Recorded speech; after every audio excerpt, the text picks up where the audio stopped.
My name is Archibald Beechcraft, and to coin a phrase, welcome to my world. And a wonderful world it is. You might even call it paradise. To tell you the truth, I don't remember exactly how I got here, but I assure you I have no intentions of leaving. No intentions whatsoever. Why should I? Everything I need is here. The sand, the sea, the sky, as blue as a robin's egg, gently swaying palms, and absolutely nothing on the horizon. Nothing. And no one. Do you understand? Not a soul in sight as far as the eye can see. Only the occasional bottle that washes up on the beach. Like this one. They're all the same, with a note inside, some poor soul scribbling a message for help. Whoever reads this, I am stranded on a desert island. Please send a rescue ship at once. Stranded? A rescue ship? The fool! Doesn't he know he's finally found peace? He's escaped from the crowds, the rat race, from civilization. Obviously an imbecile. Who would want to go back to that world? Cars, subways, buses, and people. Everywhere you look, yammering away, pushing and shoving till you can't breathe, can't think. No thanks. I've had my fill of people. If you don't mind, I'll live out my days like this. Alone. Quite blissfully alone. Except, of course, for Chi-Chi, the perfect companion. Never a word of disagreement. In fact, never a word of any kind, because, you see, he's a chimpanzee. And a very intelligent one. If I'm hungry, he brings me a banana. When I'm thirsty, he climbs a tree and picks a ripe coconut. Have you ever tasted fresh coconut milk? Oh, you must. It's really quite refreshing. Hold on, Chi-Chi. What's this? A footprint? Well, that means we're not alone after all. But how can that be? This is my world. Wait a minute. Whoever made this footprint, do you suppose his name might be Friday? If so, he'll speak an entirely different language. No communication whatsoever, and plenty of room for both of us. He'll have his half of the island, and I'll have mine. Unless, of course, Friday's a female. You think it's possible? Why, I don't see why not. A lovely native girl in a sarong with big brown eyes like a Walter Keane painting, and a tray of finger sandwiches, poi, that sort of thing. Maybe some Mai Tais. Who can't speak, of course. No, why should she? She'll live in her grass hut, and I'll live in mine, and we'll visit from time to time. An ideal arrangement, I'll give her a lei, a flower lei, whenever the spirit moves me. And when the spirit doesn't move me... Now where's that coming from? There aren't any telephones on my island. It can't be! A telephone booth? On the beach? Most ridiculous thing I've ever seen. Yes? Yes, who is it? Who in the... Hello, who's there? Hello? Who? Hello? Tropical Paradise, Beechcraft speaking. Hello? Hello? Oh, the alarm clock. I must have been dreaming again. What time is it? 6:30 already?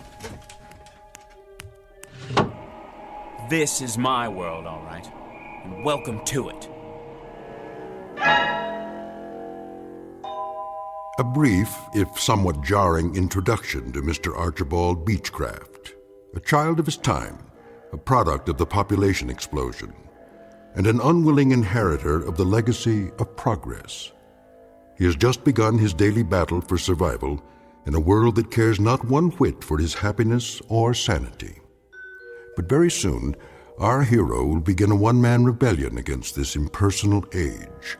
And to do so, he will enlist the help of certain unusual aids, of the sort found only in the Twilight Zone.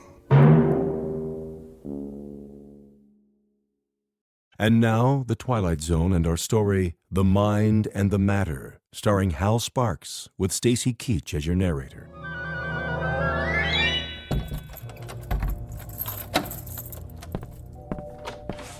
Morning, Beechcraft. I don't see what's so good about it.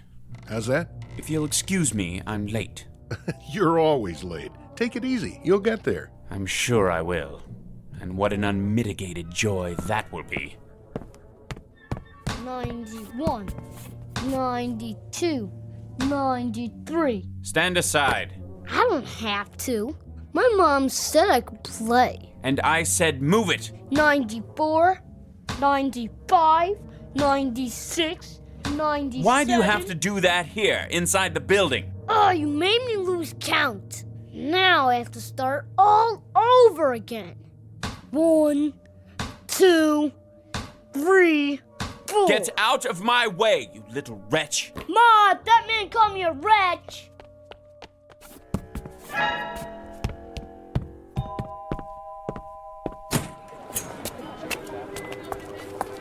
Hey, watch it, buddy. Sorry. Look where you're going. Beg your pardon. Hey, careful with the briefcase, huh?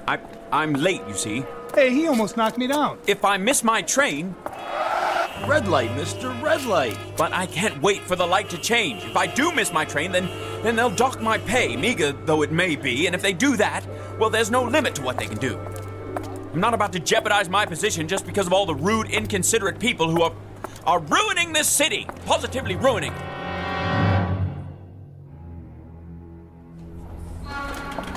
That's my train! Slow down, one at a time. But you see, officer, I absolutely must catch the 732 uptown. Keep your shirt on, pal. Let me through, please. Watch who you're pushing. You don't understand. This is my... Hands off, buddy. One person per token. I don't have a token. Well, then you better get one at the window. But I overslept. I'm late. One at a time, folks. Let's keep moving. Let me on, please. Hey, you stepped on my foot. Move to the back, please. This elevator's full. But I absolutely must get to the 15th floor. Why don't you wait for the next one? I can't wait. I'm late as it is. I said this one's full. Surely there's room for one more. Sorry, Beechcraft. If I could just squeeze in. Will you watch the elbow? I do apologize. Going up.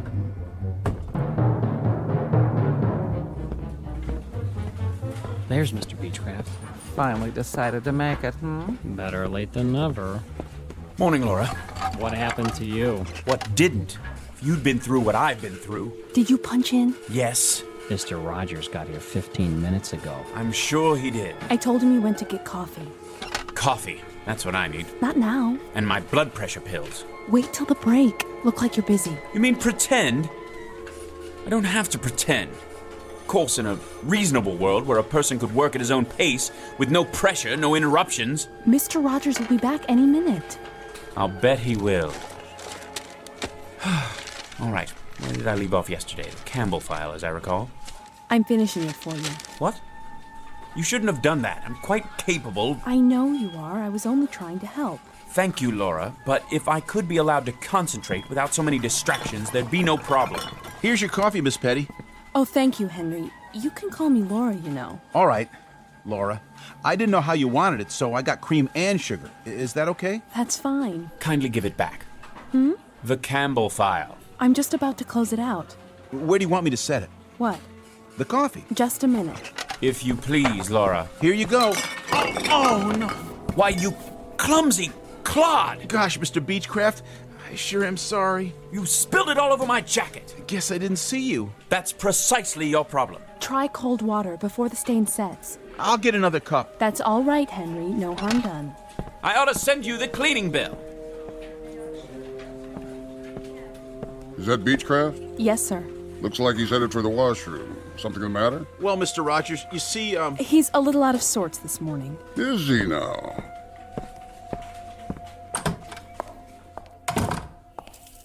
Feeling ill, Beechcraft? No, sir. Nothing like that. If you'll forgive an observation, you're not looking too well. I'm all right, Mr. Rogers. You look tired. You know, Beechcraft, keeping yourself fit is not only a personal responsibility. In a larger sense, it's part of your obligation to the firm that employs you. Healthy body, healthy mind, and so forth. I'm not unaware of that. Then why don't you pull yourself together, man? Get enough sleep at night. I try to, sir. Eat regular meals. Lots of fresh vegetables, greens. Oh, you can't beat those greens for vitamins. I'm a sprouts and spinach man myself. Are you? I'd have them for breakfast if I could. Believe me, Beechcraft, the secret is definitely in the greens. It's the color of power. I see. Not Drinking, are you, Beechcraft? Touch of the old sauce? I don't drink, Mr. Rogers. Well, if you don't drink and you don't stay out late at night, you must not be watching your diet. From now on, see that you do. If you'd really like to know, Mr. Rogers, if you'd really like to know precisely why I'm so dead tired, try coming to work on the 7:32 subway train every morning, then jamming into an elevator with a herd of cattle, then trying to work in that den of cacophony you call an office. Take hold of yourself, Beechcraft. Then standing in line in that so-called cafeteria during that so-called lunch hour, which is never more than 42 minutes. Oh, that's really good for the digestion. Then getting trampled to death in the subway again at 5:38 every night. Then standing in line with more people at a Greasy Spoon restaurant, followed by another line at a movie or a concert or anywhere else I care to go. But always standing in line, always getting shoved, always getting jostled, always getting pushed around by more people. For goodness sakes, man, take hold. I'll take hold, Mr. Rogers. I'll take hold when I can achieve that milestone, that millennium, that absolute perfection that only comes with solitude. Understand? Solitude. That means no people. You read me, Mr. Rogers? They're the ultimate insult, and my problem is simply that I can't get away from them. At no time, except during the wondrous 7.5 hours I spend in my bed every night. And even then, I hear them outside. Hear what? People. Raucous, shrieking, shouting people. Herds, droves, legions, hosts, armies, bevies, flocks and coveys of people. I don't like that look in your eye, Beechcraft. I don't like it one bit. If I had my way, here's how I'd fix the universe. I'd eliminate them all. I mean, cross them off. Get rid of them. Send them packing. Destroy them. And then there'd be only one man left. Me. Archibald Beechcraft, Esquire. Let me out of here. You're quite mad. Do you know that, Beechcraft? You're either off or en route away from your rocker. Well, if I am, I very much prefer my madness to the so-called sanity around me. People, as far as I'm concerned, you can have them. If I had my way, I'd make them all disappear. Every last one. Well. Old Beechcraft's finally showing some gumption. Just the same, I'd best keep a close eye on him. A very close eye indeed.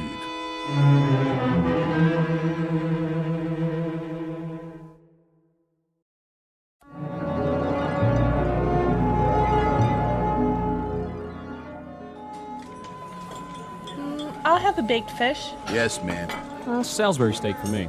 Coming right up. Oh, and an extra roll. Vegetables with that?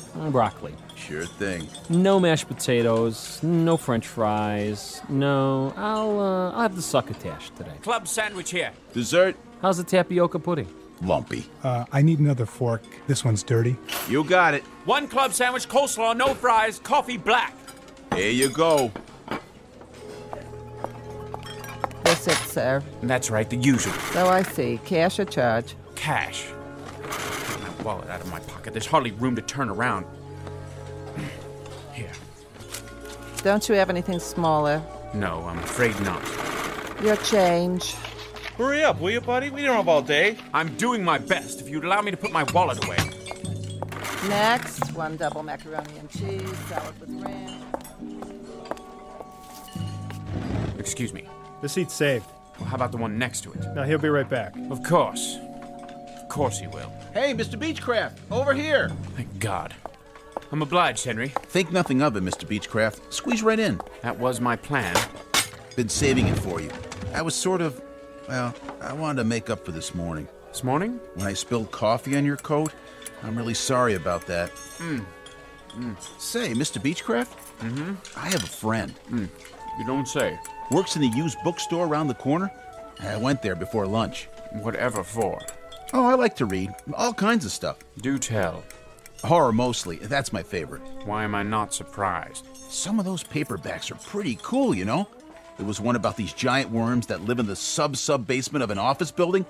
And if you took the elevator down there late at night, these big white old worm things will be waiting for you. And they must have been really hungry, because... Please, Henry. I'm eating. Oh, yeah. Anyway, I went over there today, and I saw this. so I sort of got it for you. What is it? Story of a serial killer who wants to depopulate the Earth? Nothing like that. Take a look. I thought you might like it. The mind and the matter. How you can achieve the ultimate power of concentration. Think this is something I need, Henry? It's really rare. There are only a few printed. Little on the occult side, isn't it? Maybe so. But seeing as how you always have so much work to do, my friend is kind of a student of the mind. He swears by this, says it's the last copy. The publisher was supposed to destroy all of them. For what reason? Too powerful. Tells you how to make people do things. Things? Would you believe it, Mr. Beechcraft? I've seen him. I've seen my friend cause a woman to do something fantastic. How's that? It's true. He was in a department store, and he saw this woman at the sale table, and he concentrated real hard on one particular thing, and Mr. Beechcraft, as sure as I'm sitting here in the cafeteria of the United Tool and Die Company, that woman, you won't believe this. What? Well, that woman picked up a chartreuse and orange scarf, paid for it and everything. She never would have bought it in a million years. Who would? But he made her do it, just like that. It's the truth, I swear. Will you please try to be more careful? Oops, there goes the coffee again. Sorry, Mr. Beechcraft. Thank you so much for the book, Henry. Now, if you don't mind, I think I'll be leaving. I've had more than my fill. Mr. Beechcraft, Chapter 3. Read that one first. Remember, Chapter 3. Right, Henry. Chapter 3. Initial phenomenon of intense concentration. Focus on a single desired outcome, then close your eyes, mental picture, repeat 3 times. Ready to go back? Not yet. I have to fix my makeup. Okay. Wait, I think I'll have a soda first. Want one? Nah. Let me see. Orange, root beer, grape. Might as well give it a try. Concentrate. Tropical punch. Pick tropical punch. I just can't make up my mind. It's delicious. Try it. You'll like it. Why'd you pick that one? I don't know. I really don't. I was going to choose lemon lime, but for some reason my finger pressed tropical punch. How's it taste? Might as well find out. Yes! You'll see. It's absolutely delicious. Puts one in the mind of a Mai Tai. I think I'd better read the entire book. Chapter 4, To Achieve Your Heart's Desire. Heart's Desire, eh? Very interesting. Very interesting indeed.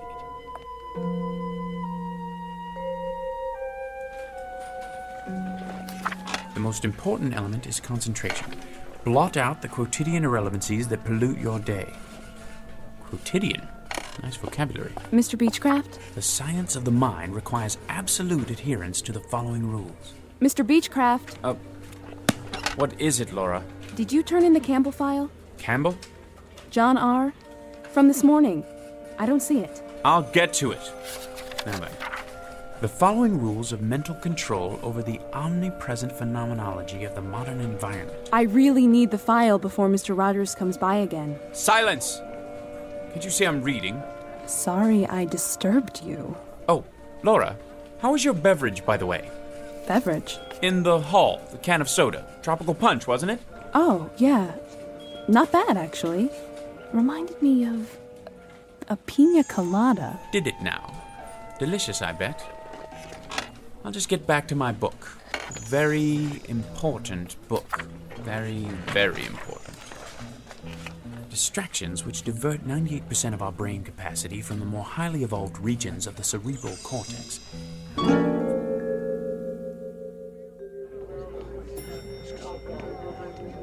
Everybody going to the ground floor? Yeah. The source of the power is located in the pineal gland, or vestigial third eye. You, sir? Where the power of the all-encompassing life force. Sir, you going to the first floor too? He's talking to you, buddy. What's the matter, you deaf? What? Of course I'm going to the first floor. Where else would I be going? Watch your fingers. Going down. The more complete the mental picture, the more complete the result. Focus your mind and concentrate to the exclusion of all else.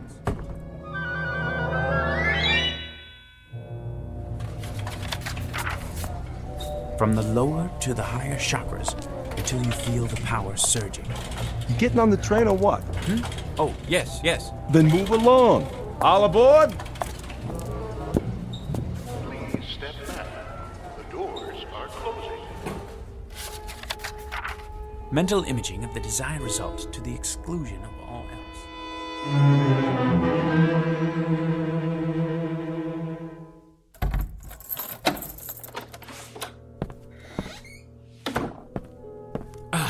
Now, where was I? Chapter 9. The energy generated by pure mind has an electrical coefficient of... Yes, The numbers are absolutely correct, unequivocally. That being the case, it stands to reason that the conclusions are correct as well. Why, the mind must be the most underrated power in the entire universe. Given the proper concentration, well, there's really no limit to what a man could do. No limit at all. Look at them down there. People.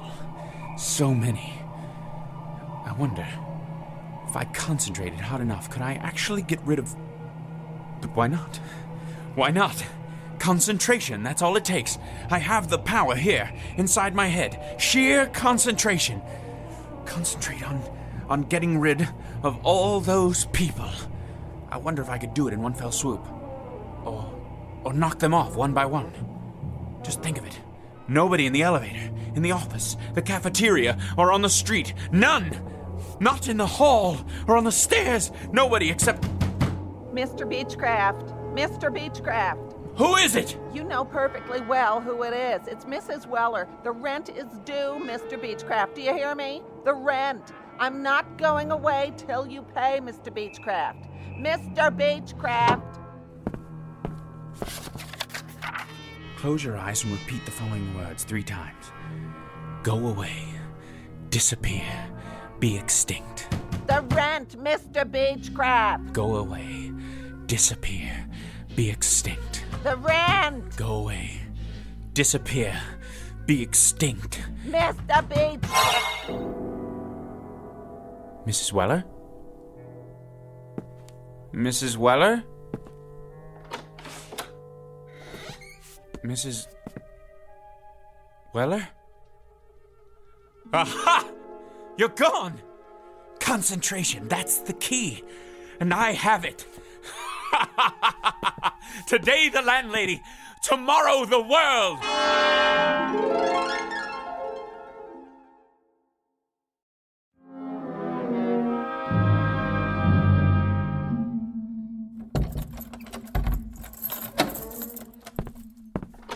Good morning, Beechcraft. Is it?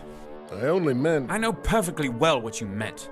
Why don't you just keep to yourself and mind your own beeswax? Well, I don't know why I bother, Beechcraft. I was only trying to be a good neighbor. I've tried to be a good neighbor for years, and what good does it do me? Why don't Go you keep away, to yourself from now disappear, on? I'll stay in my be apartment, extinct. and you stay in Go yours, away, and never the twain disappear, shall meet, okay? be that extinct. Suit you because it suits... Aha! I wasn't dreaming. It works. 113, 114, 115, 116. Out of the way, son. Make me. 117. Very well. 118, Go away, disappear, be extinct. Go away, disappear, be extinct. Hey, give me back my ball. I don't have your ball, young man. Then where did it go? Ma! Silence! Ma, the I'm afraid you took leave my me no ball. choice. Go away, disappear, Ma, be he won't give it extinct. back. He won't. And another one bites the dust. Hey, watch it. Out of the way, jerk. I was here first. Let me through, please. I need to catch the 732. Officer, that man cut in front of me. Hey, you! I said you! Surely you're not addressing me. Put a token in like everybody else. I don't have a token. So get one. I don't have time to buy tokens. If I miss my train... Step out of the line. What for? I'm writing you up. You're gonna get a big fat fine for cheating the city out of... But it's only a token. I'll mail it to you. I'll deposit 2 tokens tomorrow morning, but I simply do not have the time. Yeah, I heard it all before. This one may take some doing. What'd you say? Nothing, officer. Concentrate. Go away, disappear, be extinct. Are you cursing me out? Go away, disappear, be extinct. All right, that's it. I'm taking you in for insulting a transit officer. I got a nice pair of bracelets that'll fit you just fine. Go away, disappear, be extinct. You were saying, officer? You were saying? All right, 732, let's get ready to rumble. Beechcraft is coming through.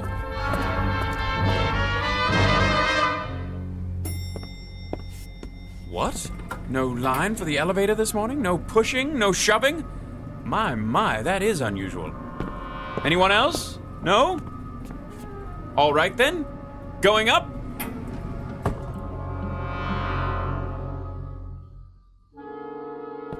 Morning, everyone. Laura? You're not here, are you? Slept in, I presume? Like a great many people. Fine with me. I'll just sit down here and get to work without being rushed. Now, where was I? Oh, yes. Jones Stephen. A rather large export to the UK. I'll just see if everything's in order. At my own pace for once. Yes. Better finish this one before Mr. Rogers gets here. If he ever shows up. Now, let me see. All well and good. A major improvement. Only, when I finish this and the other files, what else is there to do? With no one breathing down my neck, how should one occupy his time? Isn't it time for lunch yet?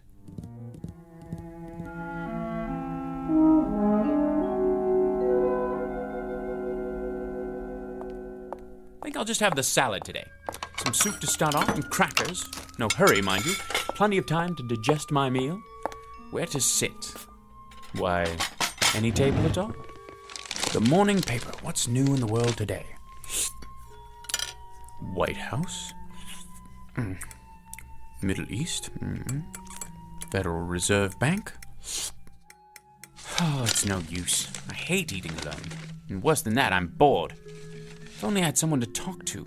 One person, that's all. Someone quiet, well-mannered, intelligent. Someone like me, in other words.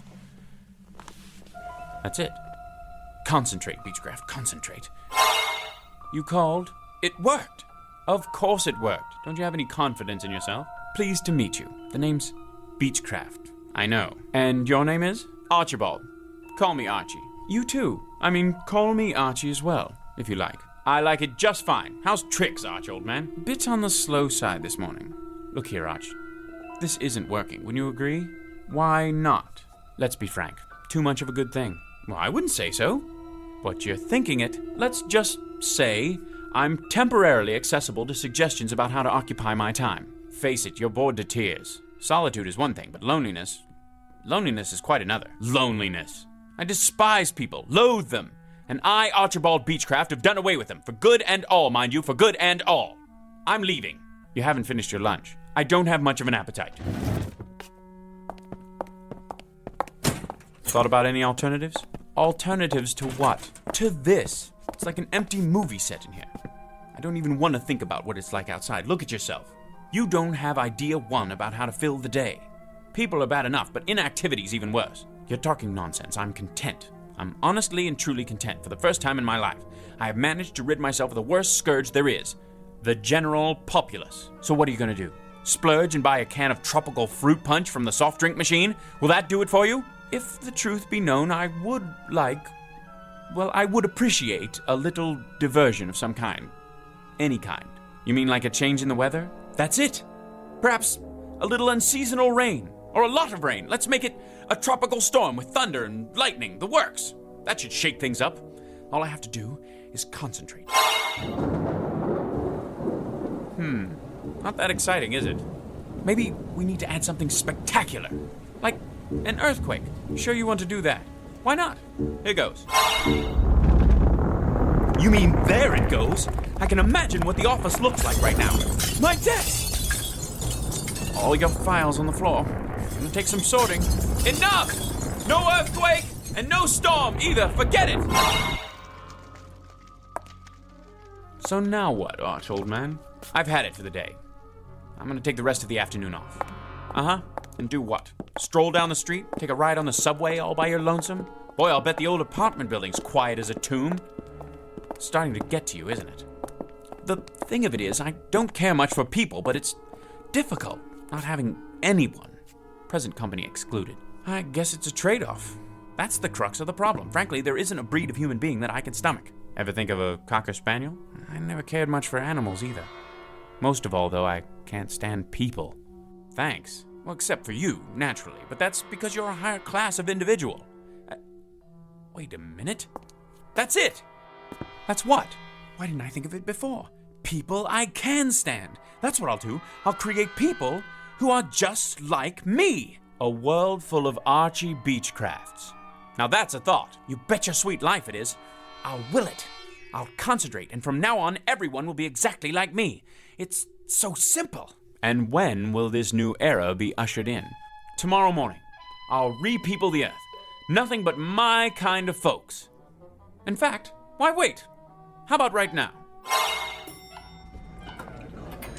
15th floor, everybody off. Look at them, like sardines. Rude, thoughtless people. Worthless, every last one. Nobody has any manners nowadays. Late. Thanks to them. Listen to them. They sound just like me. You're not kidding. Take a gander at their faces. They look like us, too. A rather handsome lot, you must admit. Where are they headed? Back to work, I presume, those who chose not to dine in the cafeteria. A sight for sore eyes, eh, Archie? It certainly is. Now that I've decided to replenish the population in a kinder, gentler mold. This, I gotta see.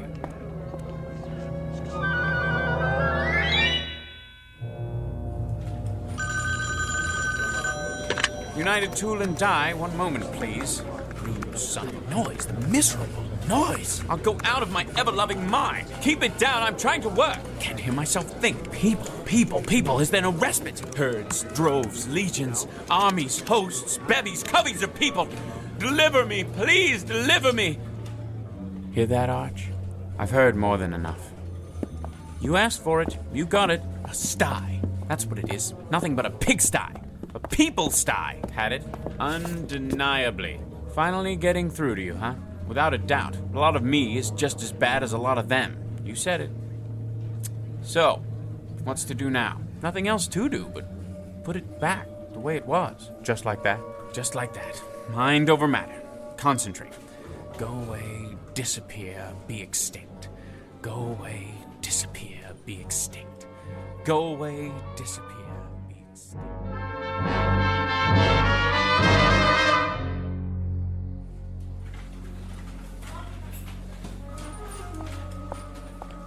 Hello, Mr. Beechcraft. Why, hello, Laura. How nice to see you. What? Oh, nothing. It's just good to have you back. I haven't been anywhere. No, of course not. Hi, Mr. Beechcraft. I got your coffee.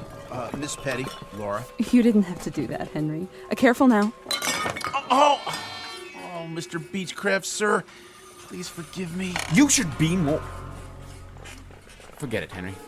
Nothing serious. It isn't? Not at all. Just another little spill on the old sleeve. I'll take care of it with my handkerchief. Gee, thanks, Mr. Beechcraft, for being so nice about it. Tut-tut, my lad, tut-tut. Something else, Henry? I was just wondering, sir. Yes? That book I gave you? Did you get anything out of it? Not really. Why don't you take it back? You sure? Frankly, it's a lot of pap. Interesting, but totally unbelievable. And now, if you'll excuse me, I think I'll get back to work.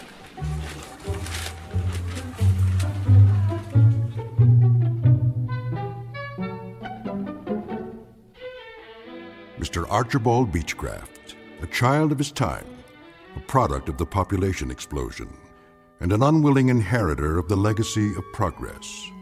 A man who has just found out through trial and error that with all its faults, this may well be the best of all possible worlds, people notwithstanding.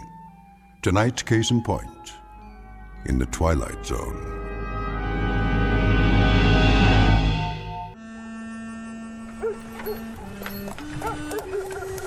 Oh there. Whoa.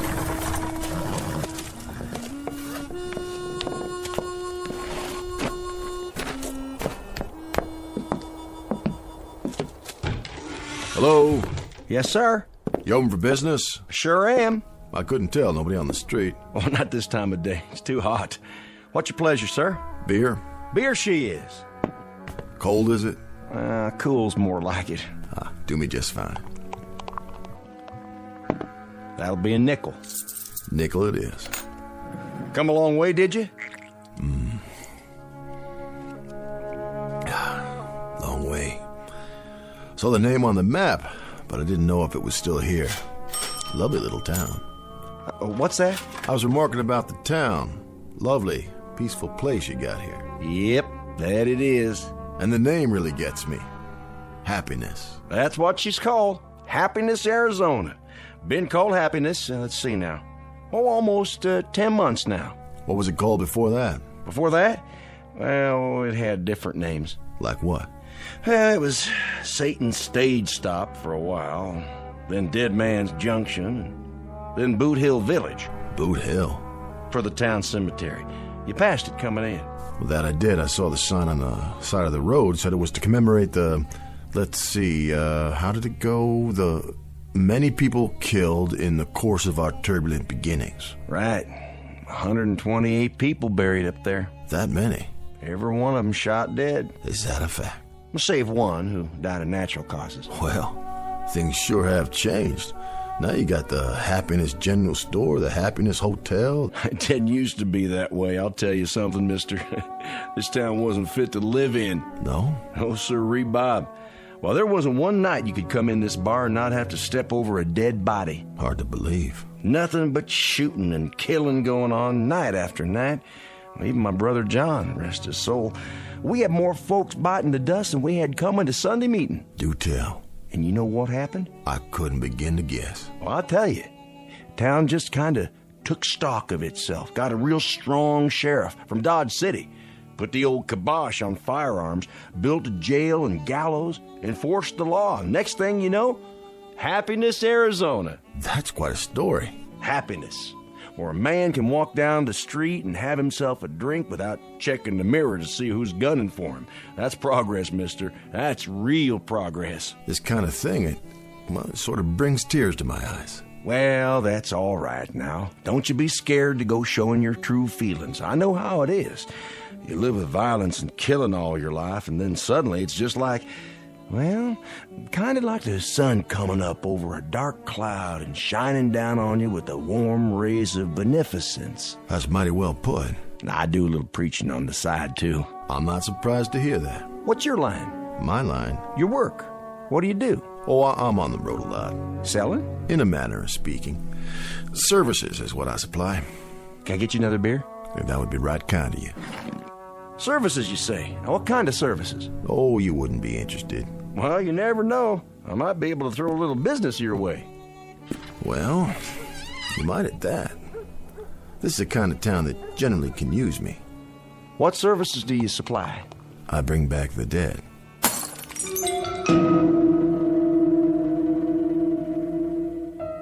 Introducing Mr. Jared Garrity, a gentleman of commerce, who in the latter half of the 19th century plied his trade in the wild and woolly hinterlands of the American West. He has just driven his wagon down the hot, dusty main street of a quiet, unadorned, and absolutely typical town in search of an opportunity to practice that trade. Mr. Garrity, if you can believe him, is a resurrector of the dead, which on the face of it certainly sounds like the bull is off the nickel.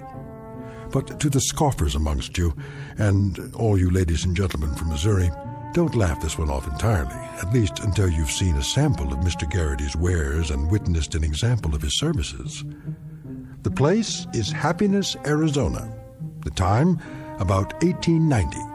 And you have just entered a saloon where the bar whiskey is brewed, bottled, and delivered on special order, direct from the Twilight Zone. And now, The Twilight Zone and our story, Mr. Garrity and the Graves, starring Chris McDonald, with Stacy Keach as your narrator.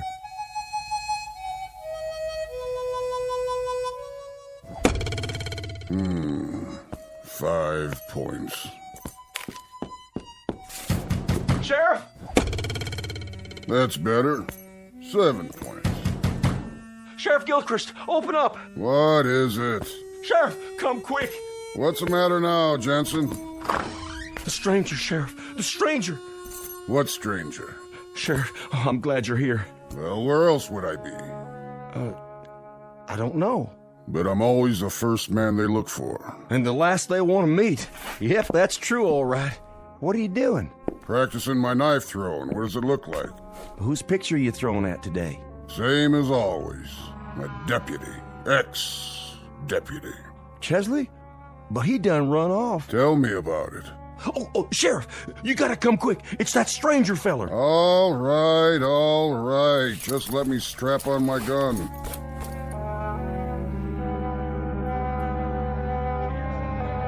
Is that what he said? Well, where is he now? Don't know, it just up and vanished, just like that. Is that what Jensen said? I don't like this one bit.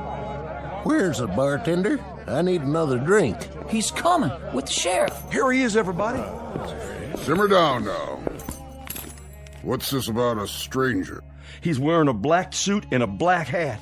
There's his wagon right outside. Had a mustache and a bony face. And you should have seen his eyes. Now, hold on, everybody. Let the sheriff talk. He'll answer all your questions. What did he say his name was? Well, he didn't say. Leastways, I don't think he did. Got a sign on his wagon out there. By golly, you're right. Well, sure he is, Lapham. What's it say? Says Garrity. Then that could mean something, I reckon. That could be his name.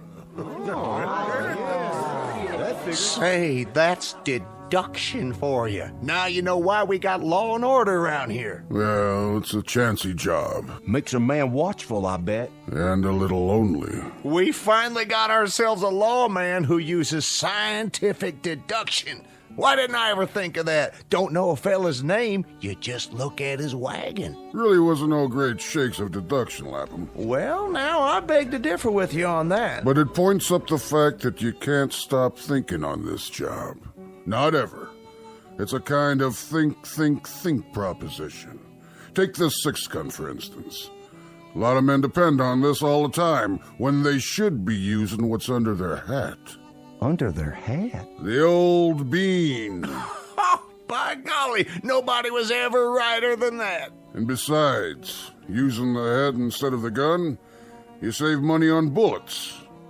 Not to mention burials and labor. You can say that again. No thanks. Now, he said what to you, Jensen? He said that he could bring back the dead. That's what his line was, bringing back the dead.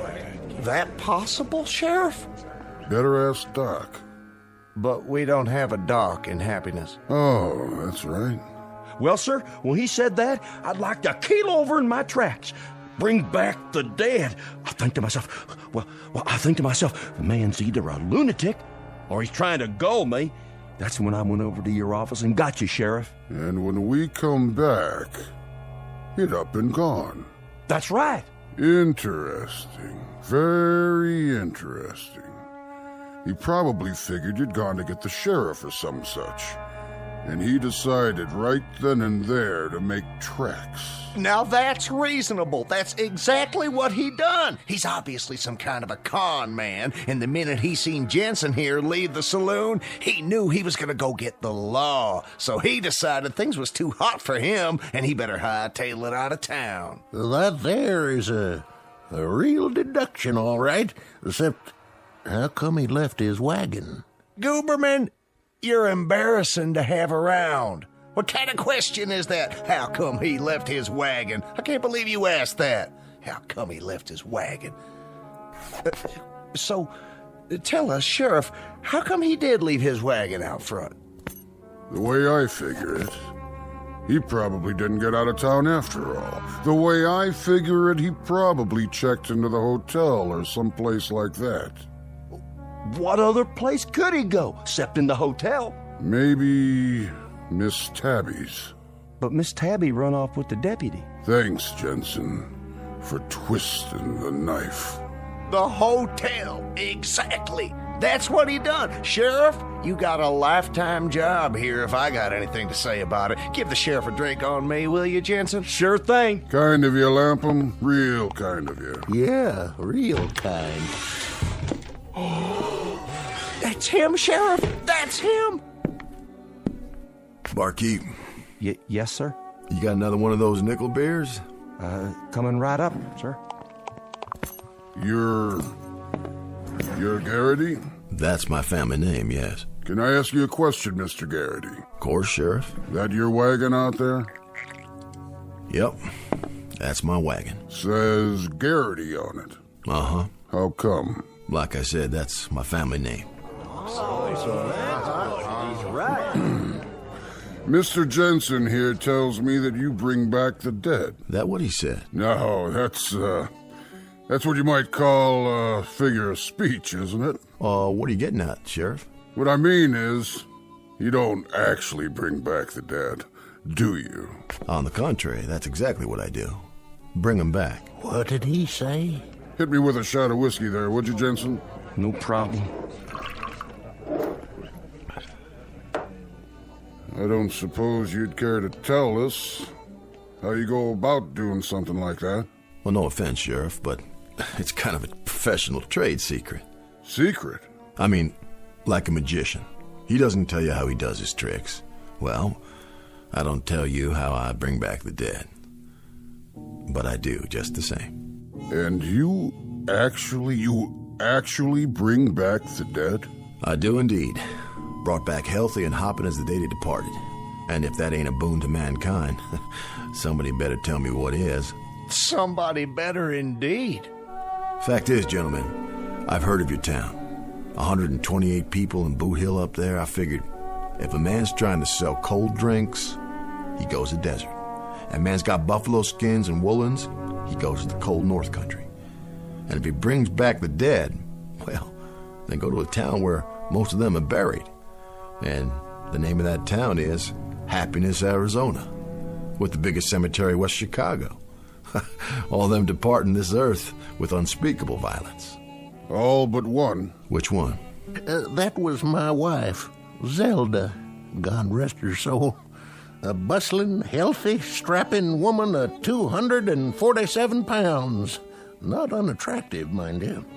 And then one morning, she's taken with the dyspepsia. And I'd lost her. And that there is why I drink. From a broken heart. How much loss can a man stand? Here, Gooberman, have one on the house.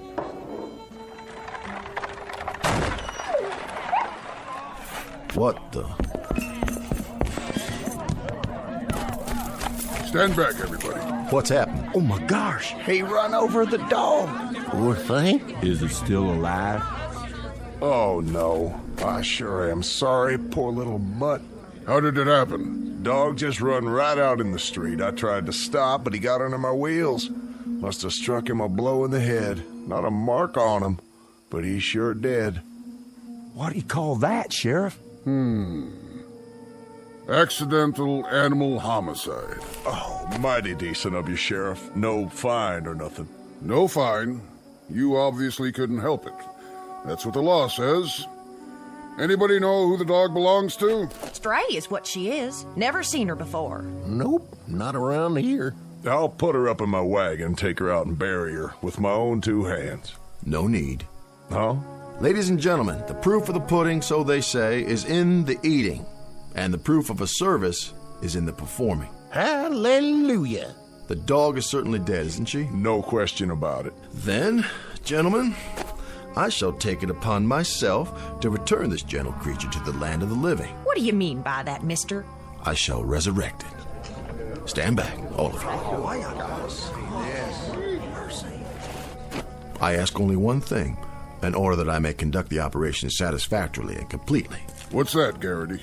Would you all turn around? What? And look the other way, so you're not watching me. How's that? If you don't mind, please, show me your backs for just a moment, out of respect for the dead.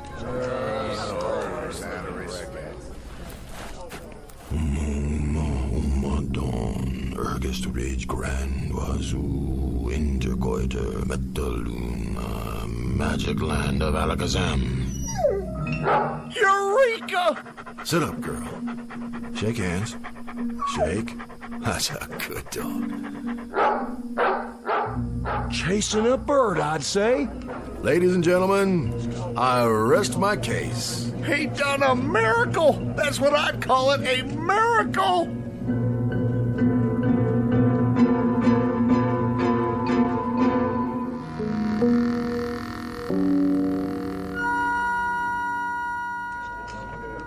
Black magic is what it is. My dear friends, citizenry of Happiness, Arizona, it's with no small degree of pleasure that I stand here in this quaint, picturesque main street performing what I modestly claim as an accomplishment of some dimension. As you've all seen, I've just brought a dog back to life. It's not natural. Please, hear me out. It was not black magic, and it was not the devil's work. It is the application of scientific principles which I have picked up over the years. While traveling extensively in the Himalayan mountains for 7 years, I served as personal apprentice to the High Lama. But how? How'd you do it? Simply by utilizing certain cosmic forces. What are they? With a concurrent application of mystical electrolysis. Let's all have a drink on it. Fortunately, I brought with me in my wagon here a supply of all the necessary herbs and spices to repeat the process. And what I have done for that dog, why, I can do the same for your loved ones. May their souls rest in peace. For the moment. You mean you can bring back my Zelda? And my former partner? And my late husband? How about my mother? And my old horse. I had a fiance. Came down with the chilblains. What if we don't know where they're buried? Peace, friends. This is a time for meditation, for communion with your most sacred beliefs. For tonight, at midnight, joy abundant will reign in Happiness, Arizona. The dead will be returned to you. All in one piece. Well, now have a cigar, mister, on me. Well, thank you. Now go to your homes and prepare for the ultimate happiness.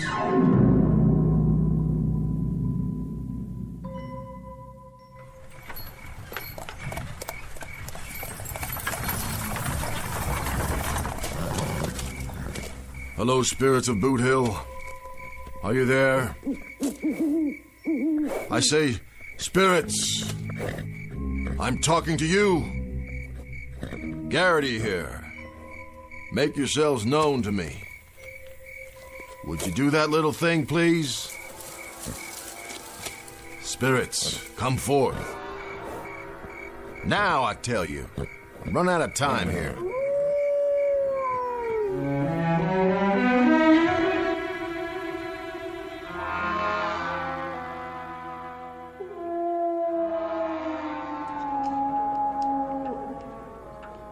$11:30. No sign of him. He's up at the cemetery. Still? 4 hours he's been up there now. That place always froze my guts, even at high noon in the bright sun. Imagine what it must be like after dark. I don't want to imagine. You know, one time when I was a kid... Please, Lapham. I had a pet goldfish. In Arizona territory? No, this is back in Springfield. Anyway, I had this goldfish, and my cat used to watch it swim around night and day. What was your cat's name?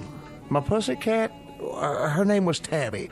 Lapham. Anyway, one night, she knocked the fishbowl over trying to catch it, and I got so mad, I chased her out of the house. Spare me. And wouldn't you know, that cat ran out and leaped in the pond. Now, it was the dead of winter, and there was ice on the water, and, well, to make a long story short, when I pulled her out, she was frozen solid.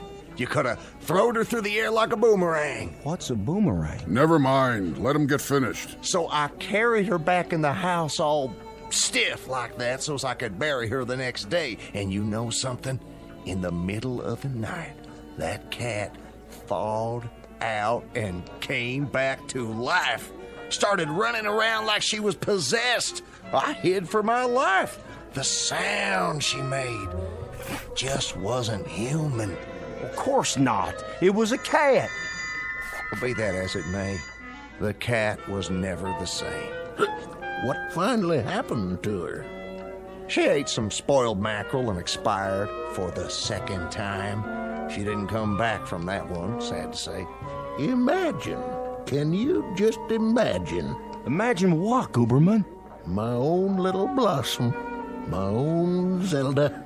The lonely days and lonely nights. And at midnight, she's coming back to me. Saints preserve us. Listen. What's that? Sounds like Mr. Garrity's finished his work. Evening, gentlemen. Evening, Garrity. Whiskey, please. Sure thing.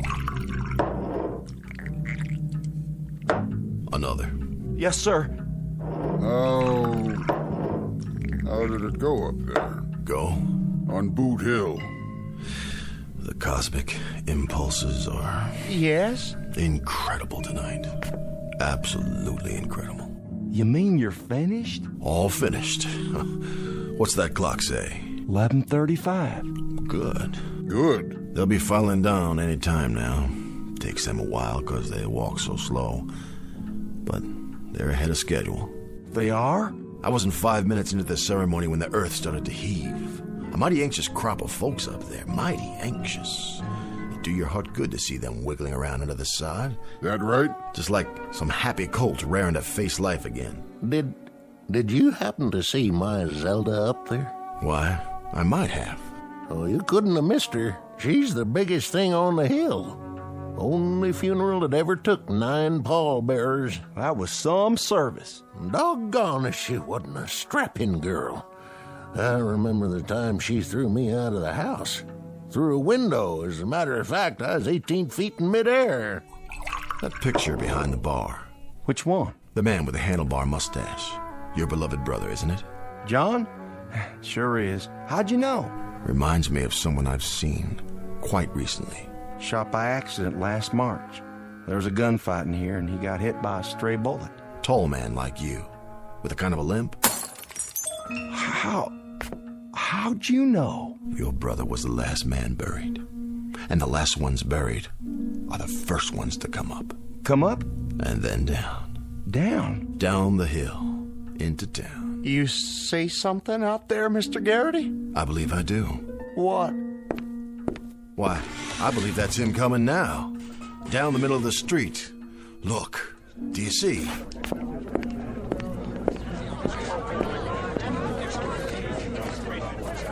That's him. How can you tell? Look at how he's dragging his foot. Can't see his face. I was right, Mr. Jensen. You were? It's your beloved brother John. And a more decent and honorable citizen never pulled a cork out of a bottle, or so I'm told. He was a no-good thieving bum. He spent more time digging in the till and stealing whiskey than he did serving customers. Why, Mr. Jensen, you dishonor the man, and here he returns to you from the grave after that unfortunate accidental bullet fired by someone caught him between the shoulder blades. I'm here. I'm coming back to you. Hold on. Mr. Garrity. Yes? How much do you charge for bringing back the dead? Well, just room and board, Mr. Jensen. My major source of income is the pleasure I derive from bringing happiness to my fellow man. Well, then, how would you like to increase that source of income real quick? You'll have to speak a bit plainer, Mr. Jensen. How much would you take to put him back up on the hill?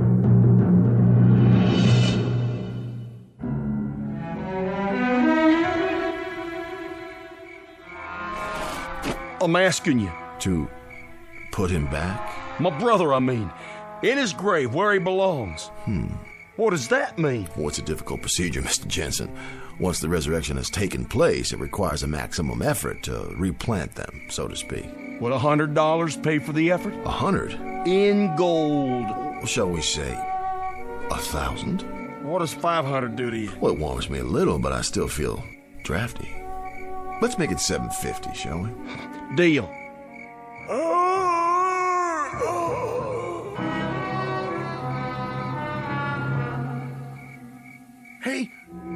He disappeared. Just plain old disappeared. He did. It's true. He's gone. Can't see him no more. They're right, Garrity. He vanished like a shadow on the street. Thank the good Lord. It was your brother, all right. I saw him with my own eyes. Tall man with a limp, just walking toward us as big as you please, and then he just plumb disappears. Yeah, that's right. Garrity did it. He's a miracle worker. Well, that's life. Well, let's go inside and have a drink.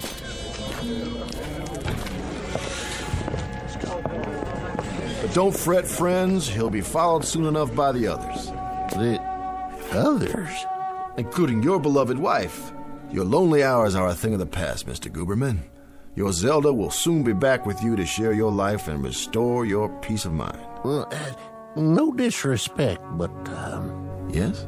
what I mean is, she was the flower of all womanhood and everything.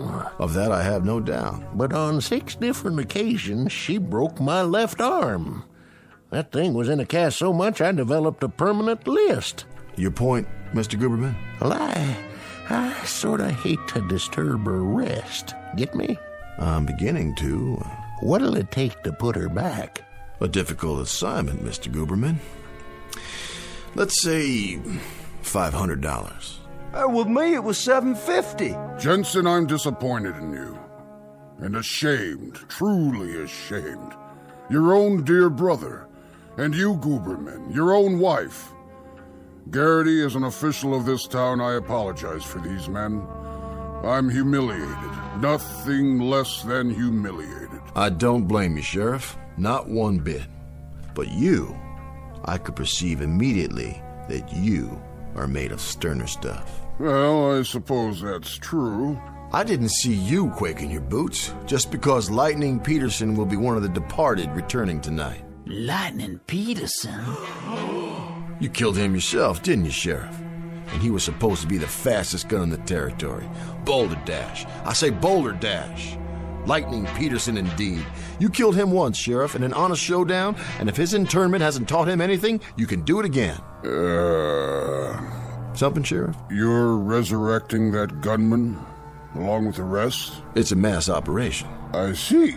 I see. As a matter of fact, it provides a marvelous opportunity for you to dispel those ugly rumors I've heard. Rumors? That you actually shot Peterson in the back late at night, when he was alone and unarmed, while you had 6 deputies at your side. Hold on. Now, I know you faced up to him in broad daylight, a man of your character, but this will give you a second chance to shoot him down if need be, face to face. Have a seat, Sheriff. You don't look so good.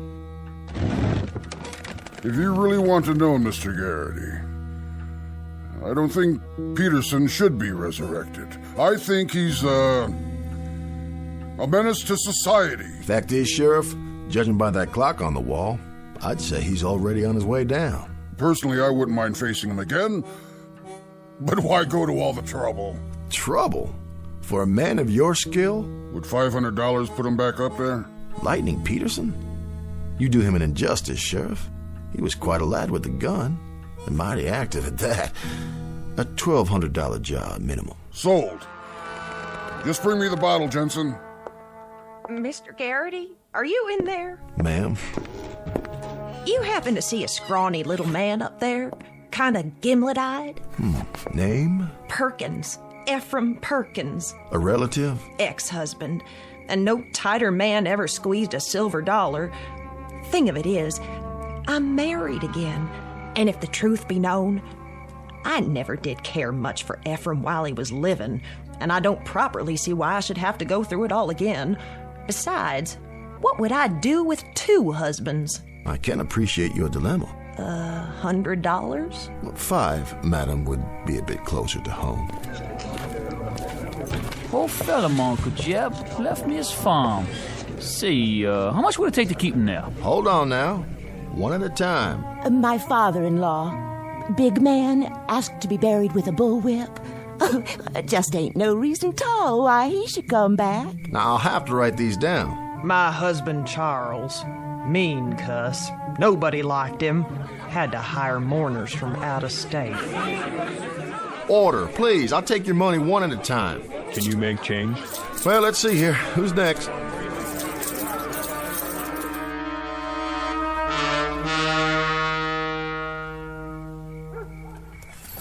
Oh, there.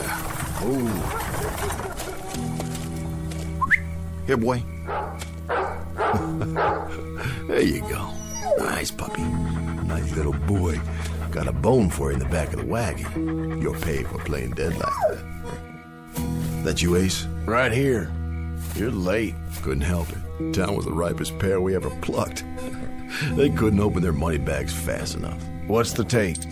Whew, see for yourself. I haven't had time to count it. Will you look at that? Considerably more than you earn as an actor on the stage, my friend.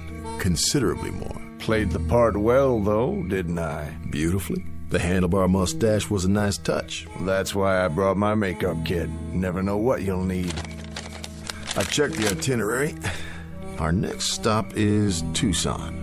We'll pitch camp and get a good night's sleep. And you go in there in the morning and get a line on the place. We'll see which one of the dear departed you can impersonate tomorrow night. Now climb in. Well, let's get a move on before that sheriff turns suspicious. I tell you, I'll be glad to get gone from this cemetery. Creepiest one yet. You don't believe in ghosts, do you, Ace? Well, I never did, but this one, there's so many tombstones everywhere. Man thinks he's hearing things after a while. Not this one. The folks up here on Boot Hill, they're buried deep enough. So long, friends. Real sorry I couldn't perform what I laid claim to. Rest in peace now, all of you. Come on, let's go. Come on.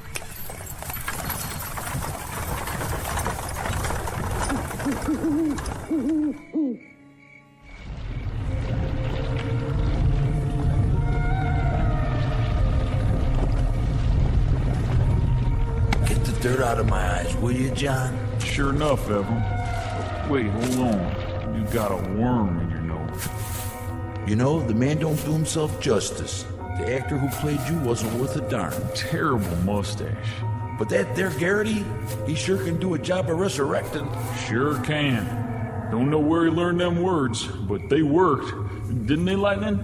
Let's get on to town. We ought to wait for the others to dig out. Don't worry, they'll be along. Besides, I got a lot of drinking to catch up on. There's a yellow skunk of a sheriff I aim to settle a score with. And a little pipsqueak of a soft just waiting to get his arm broke. And I am just the lady to do it. My name ain't Zelda Gooberman. Let's go, boys. Just the four of us. It's clobbering time.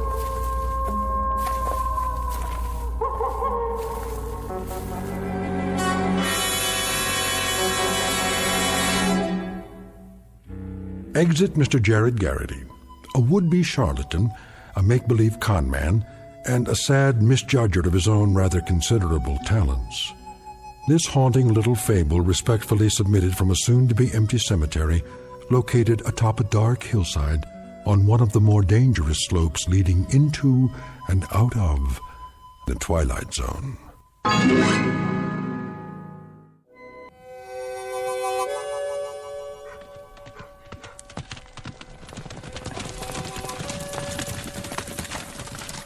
He ain't here yet. He will be. Almost noon. Knows what's waiting for him. Yep. He knows he's gonna get shot. Let's go inside and have a drink.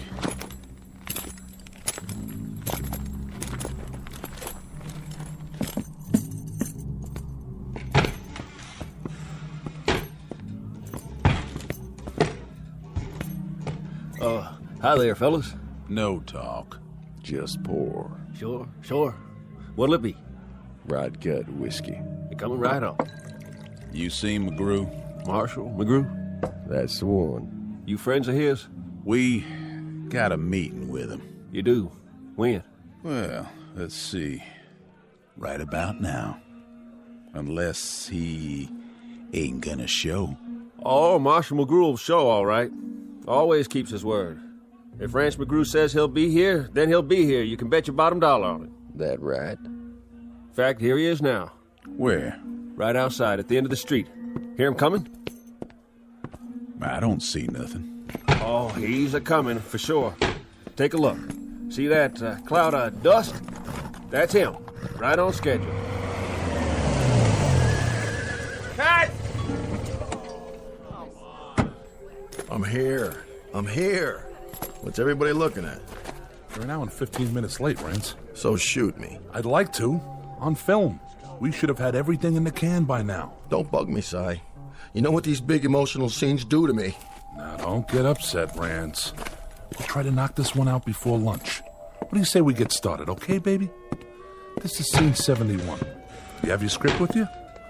Positions, everybody. Quiet, people.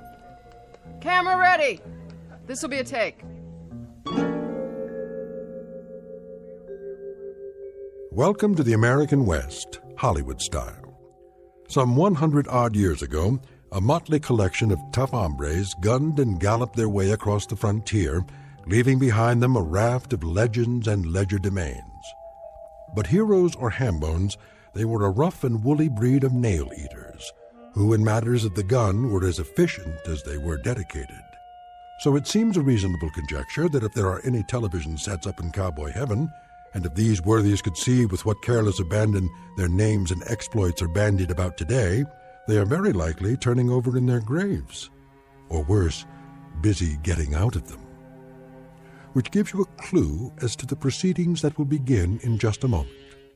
Enter one Rance McGrew, an overpaid sports car driving phony baloney who can't distinguish between a holster and a hoof-and-mouth disease. His claim to fame is that he dispatches these baddies, or actors bearing their names, in gunfights, where the fast draw is simply a matter of cutting and the outcome is a setup, complete with blank cartridges and staged blood. But Mr. Rance McGrew is about to discover that this week's edition of Make Believe is being shot not on the usual back lot, but on a peculiarly authentic location, one found only in the Twilight Zone. And now, The Twilight Zone and our story, Showdown with Rance McGrew, starring Chris McDonald, with Stacy Keach as your narrator. Get me a key light on the end of the bar. Coming up. Props, where are the breakaway bottles? Right here. You know the scene, Rance? Read it to me. Interior saloon, cover shot of two bad men at bar. Rance McGrew enters through the swinging doors. He walks slowly to the bar, glancing sideways, left and right. But glancing left and right? That's what the script says. Well, how am I supposed to do that? Is my head on a swivel? I don't know, Rance. I didn't write it. I'm going to tell you something, Si. When a cowboy enters a bar, he walks to the far end of the room, he gets his drink, he looks at it, then he looks straight ahead and drinks it. He doesn't look left and right. Take it from me.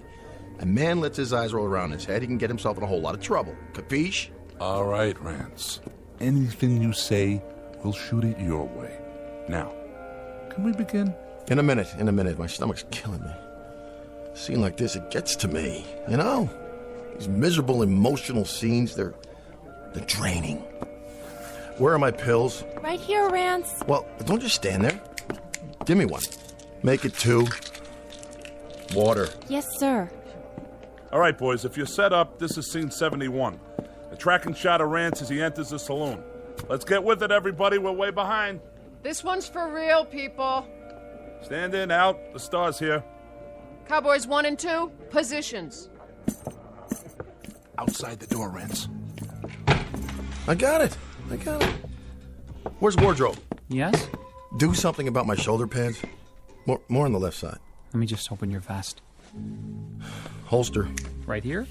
An inch lower. No problem. Now, my gun. Here you go. It should be right where my fingers hang. A real gunfighter had to get his gun out fast.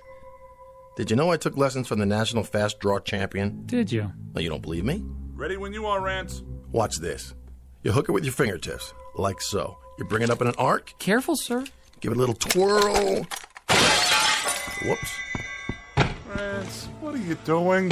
What's wrong with this holster? It's got oil on it. Replace the mirror behind the bar. We'll have to wait for the new glass. I told you, Si, never, ever rush me. Okay?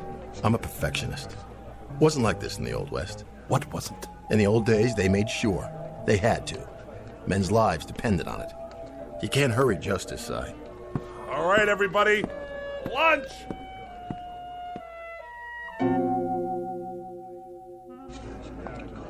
Ready? Ready. Rolling. Rolling. Roll sound. Roll sound. And action. Cue Rance. Hello there, Marshal. Barkeep. What'll it be? Rot gut whiskey. Yes, sir. Give me the bottle. Sure, Marshal. Whatever you say. Cut! Don't look at me. It wasn't my fault. Look at here. Hey, buddy boy. Yeah? You try to gag it up one more time, you'll wind up plucking chickens at the farmer's market. It was an accident, Rance. Was it? He put English on it. He deliberately made it curve before it got to me. English on a bottle? The guy needs a catcher's mitt. What'd you say? Nothing, Rance. He didn't say a thing. How much longer? These boots are killing me. Here's a new bottle. Let's try it again. From the bottle. Positions, please. Positions. Scene 71, again. And rolling. Sure, Marshal. Whatever you say. Hold on. That there's a new bottle. You want I should open it for you? I can do it. All day. Here's a glass for you. Don't need one. You see that? He don't even use a glass. He's some tough hombre. I guess you boys know that... I guess you boys know I'm the marshal here. We heard tell. Sure did. Then I guess you know that I know that Jesse James is due here any minute now, aiming to call on me. I know that, too. Likewise. Well, what do you know? I figured he was too yellow. But it sounds like Jesse's here. Marshal, please. No killing inside. Easy, barkeep. Ain't gonna kill him none. I'm just gonna maim him a little bit. Pick off his pinky, maybe, with a clean shot. Jesse won't take kindly to that. He sure won't. Well. Marshal McGrew, ain't it? Yep. We'll take a nice, deep breath, Marshal. Why's that, Jesse? 'Cause it'll be your last. Oh! You shot it clean out of my hand! I didn't. That was a sound effect. I can't get my blasted gun out of the miserable holster. Cut. Take it easy, Rance. I thought somebody oiled this holster. I wiped it down. It's too dry. We'll do an insert later. See? I can't even get it. Oh, look out. Whoops. Bring another mirror. This is absurd, isn't it? I mean, really. First the gun, then the bottle, then the gun a second time. You just can't appreciate the delicious absurdity of it. I drive all the way in from the beach just to shoot a few lousy scenes in my new car, my own car, mind you, and look what happened. I studied with Sandy Meisner, okay? I played Pinter, Albee, Beckett, and now, can't you people do anything right? I ask you, is that too much? Would you like to sit down, Rance? Why do I bother? Week after week, why? I give, and I give, and I give. For what? Let's go to the fight scene. Jesse and Rance. First, Jesse knocks him through a table. Cue the player piano tape. Stunt double. Somebody get the tables. How do you feel now? What do you mean, how do I feel? Sorry, Andy. It's not your fault. But these oaths out there, they wouldn't know a real line from a cereal commercial. Hand me my throat spray. The antibiotic one or the one for the allergies? I don't care, just give it to me. Cut! Print it! I think they're ready for your close-up, Rance. All right, Angie. Don't you think I know that? I'm the only professional around here. Did you double for me in that scene? Yes, sir. Looking good. Thanks. I tried to do it just like you would. I like the bruises. Nice makeup. It's not makeup. Okay, boys, this is the death scene. Rance in the bar, Jesse lying over there. Rance thinks he's unconscious. Jesse picks up a gun off the floor and fires at Rance's back. Well, at his back? That's correct. Hey, I don't want to give you a hard time, Si, but... Well, you got a problem with that? But that's not the way Jesse James used to operate. Well, he does in this script, okay? What I mean is, everything I've read about the guy, I mean, he fought pretty fair and square. Why can't I just yell something, before I pull the trigger? Whoa, that's thinking. Warn the fastest gun in the West that he's about to get shot at. Look, buddy boy, you happen to be up against Rance McGrew. And when you're up against the best, you're going to play it dirty or you're going to play it dead. Now quit arguing and let's get to it. Ready at the bar, Rance. Your marks by the brass rail. Here's the bottle. Hold it. I told you ginger ale. This is cola. It's supposed to look like whiskey, though, Mr. McGrew. Si, will you either fire this clown or straighten him out? One or the other? Mr. McGrew wants ginger ale. Yes, sir, Mr. McGrew. Jesse, lie down on the X. I don't care what he says. Jesse James wouldn't shoot anybody in the back. Yeah, but Rance McGrew would. Rance McGrew would also fire his own grandmother. So do me a favor. Play it his way, or we'll never get this episode finished. You're the boss, but I can just see the real Jesse James turning over in his grave right now. I don't mean just once. I mean about 400 revolutions per minute. All right, let's get with it. Scene 93, take one. Quiet, everyone. Camera, roll sound, and action. Here's your bottle, Marshal. You stupid clod. That's whiskey. That's real whiskey. It sure is. The best we got. Something wrong, Marshal? Well, this sure is. Wait a minute. Where's the camera? And the lights? Where are the lights? You there. Answer me. You talking to me? I think he's talking to you. Well, now, speak up, Marshal. I didn't hear you. You say something or not? You know exactly what I said. Don't play dumb. Will somebody please tell me what happened to the microphone and the wall? Where did this other wall come from? Where's the back of the set? Marshal, Jess is gunning for you. It's coming right now. Hey, Cement Head, he was already here in scene 73, okay? Boy, wait, my agent hears about this one. Let me out of here. This is degenerated into some third-rate, low-budget B picture. Can't say I didn't warn you. Wait. Who's this supposed to be? They call me Jesse. Jesse James. No, you're not. You're a different actor. What are you, a last-minute replacement? And where'd you get those clothes? Good lordy property. This man stinks to... I'm the real Jesse James. Not that side of pork that's been play-acting me. What do you think you're doing? Take your hands off... Sit down and put a cork in it. I'll ask the questions around here. Bartender. Yes, Mr. James. Bring me a bottle of rye. And wind up that player piano in the corner.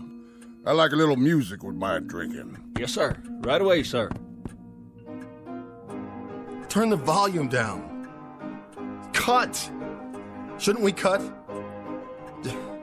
Cut already! Will somebody please tell me what is going on?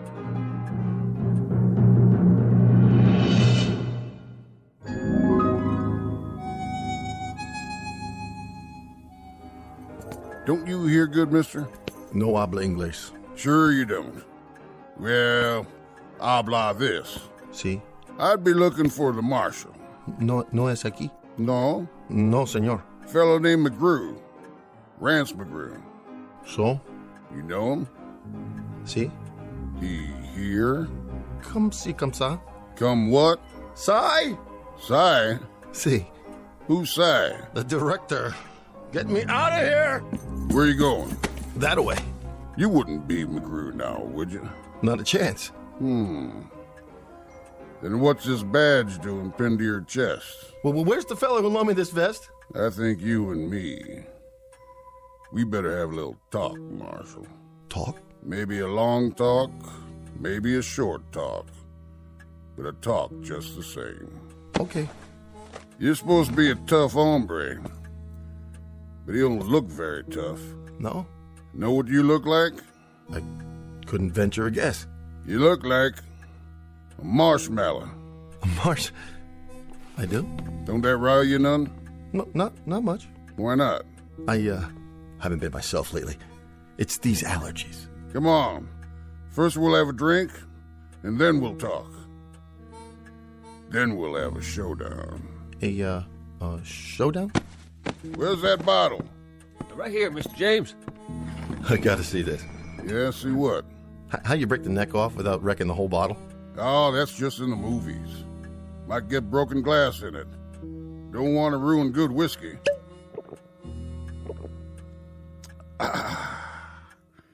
Here, your turn.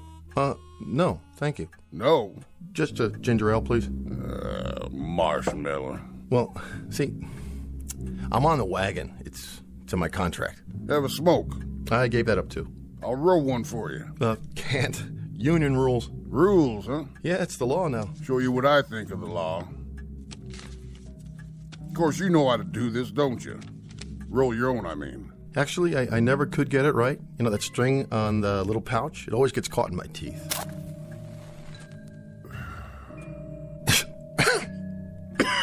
Would you mind not blowing smoke in my face? That rile you, does it? Not really. It's just that it's not good for my voice. Nothing riles you. You're just about the most even-tempered dude I ever did meet. However, I ain't got no more time to be sociable, Marshal. I'd say it's past time we came to a meeting of the minds. Duck and cover, boy. What's everybody hiding for? Think about it, Marshal. Why do you suppose? 'Cause the place is closing? That must be it. Yeah. Curfew time, huh? Well, I'll just mosey on home. Nice meeting you, Jesse. Mr. James. Whoa, just stop right there. You wasn't leaving, was you, Marshal? I mean, you wasn't just gonna up and walk out on me, was you? Me? No, I was just wondering whether it was gonna rain. You know, looks like it's not, though. No, not today. Have a seat. Okay. As long as this doesn't take too long, I got a meeting with my agent after we wrap. You know what I thought, Marshal? I thought you was gonna play some kind of trick on me. Me? Why would I do a thing like that? Remember the time that bad guy had you covered from behind? And you started out the swinging doors, and you swung one door back and knocked the gun out of his hand? That was the opening show last season. Or how about when that rustling gang was waiting in here to bushwhack you? 10 or 11 of them. 13. I was up for an Emmy for that one. That was where you shot from the hip and brung down the chandelier. I gotta hand it to you. Some shooting, Marshal. I did better next week. Horse thief named McNasty. Shot a glass out of his hand. Bullet ricocheted and hit his partner out there on the porch. Got 1,300 pieces of mail on that one. I bet you did. I just bet you did. Why, folks couldn't help admiring a man of your talents. Think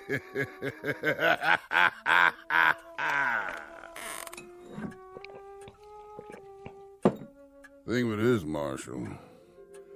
Thing of it is, I don't reckon you ever fired a real gun in your life, did you? Well, not as such. Or hit a man in anger, or maybe even got hit in anger yourself. Tell me true, Marshal. Ever ride a horse? Oh, yeah, on occasion. A real horse? Well, see, I happen to be allergic. Hives. Hives? Yeah, you know, a rash. Cats give it to me, too. So you don't ride, you don't shoot, you don't fight. You just strut around wearing a phony badge and going through the motions of killing off fellas like me. There was an episode when we let one of the Dalton boys off. It kind of a complicated plot. It seems he had a kid sister going to school in the East, and she came out to visit him on the day he was supposed to be hanged. she made an appeal to me, and I saw to it that he got a suspended sentence. Mm-hmm. He told me about it. He did? He also told me how you captured him. Jumped 800 feet off a cliff and landed on the back of his horse when he wasn't looking. Stuntman. Heights, they bother me. That figures. So you see, Marshal, we had this meeting up there. Up there? And all us decided, my brother, me, the Dalton boys, Sam Starr, Billy the Kid, quite a few of us. And the consensus was, Marshal, was that you wasn't doing a thing for our good names. Well, see, you have to understand, I don't write these scripts. I mean, I do have input at the development stage, but... We had a little election up there, and they chose me to come down and maybe take a little shine off your pants. How's that? Don't you get it? We see you week after week shooting down this fella, shooting down that fella, capturing a bushwhacker, bringing in a rustler, but all the time winning. Man, you just don't never lose. You're the winningest fella ever come down the pike, and that's for sure. So me and my friends, well, we figured how's about time that maybe you should lose once. Well, that's not such a bad idea. I could take it up with the producer at our next meeting. I don't think there's time for that. I think that maybe if you're gonna lose, you're gonna have to lose right now. Now? But I'll tell you what I'm gonna do, Marshal. I'm gonna play it square with you. A whole lot squarer than you ever played it with us. Face to face, and no, what do you call them? Stuntman.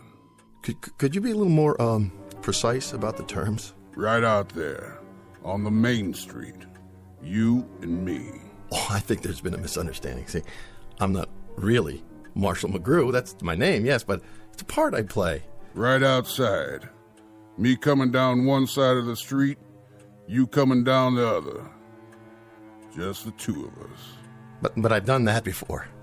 Did you happen to see Gunfight at Red Rock? Yeah. Then you know. It was lousy. 2 thumbs down. Way down. After you, Marshal.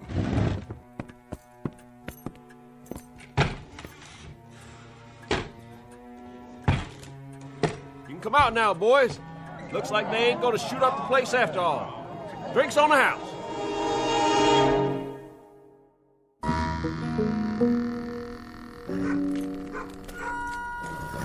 We take 20 paces each.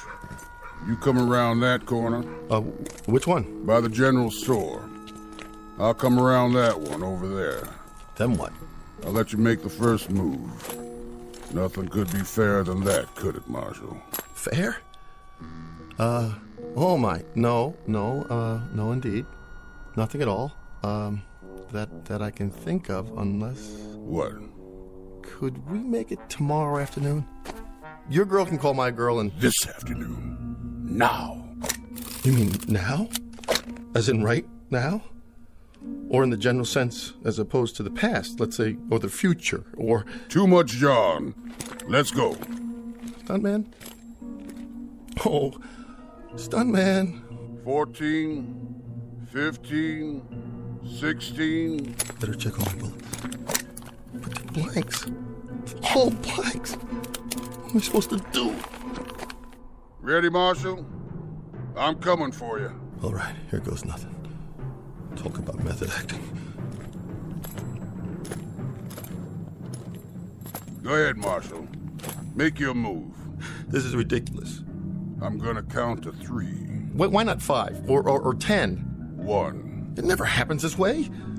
Makeup! I got sweat in my eyes. 2. I didn't even want to be in this series. I wouldn't have signed up for it at all if it hadn't been for the residuals. God, that and the fact that they let me use my own name in the title. Rance McGrew, Frontier Marshal. Had a nice ring to it, I thought. 3. Slap leather. Props, would you fix this holster? Reach for the sky. Okay. There's my gun, see? Hey, you win. Just like I figured. This guy couldn't outdraw a crayon. Jesse, Give me a break. Will you give me a break, Jesse? I'm too young to die. Think of all the guest spots I could do after the series. Not to mention the syndicated reruns. You say you got nominated for an Emmy? Twice! Man, you can't act any better than you can draw. What about it? I'll do anything. I mean it. You name it. I'll do it. I'll do it. Just give me a break this one time. Anything? Anything. Say it. Marshall, you know something? You and me, maybe we ain't such a long ways off from a bargain after all. What is it you want? Well, sir, I ain't exactly sure what it is I want, but I'll think about it some. You will? You mean you're not gonna shoot me down like a dog? Like a cur? Like an empty beer bottle? Like an old tin can set on the fence post of life? On a lonesome road somewhere, a road less traveled, you might say? Nope. But I'll tell you what I will do, if you stop talking like a schoolmarm. What's that? I'll see to it that you play it mighty careful from now on. Done? You gotta play it straight. No more of this Hollywood junk. You got it. We may be stiffs up there, but we're awful sensitive.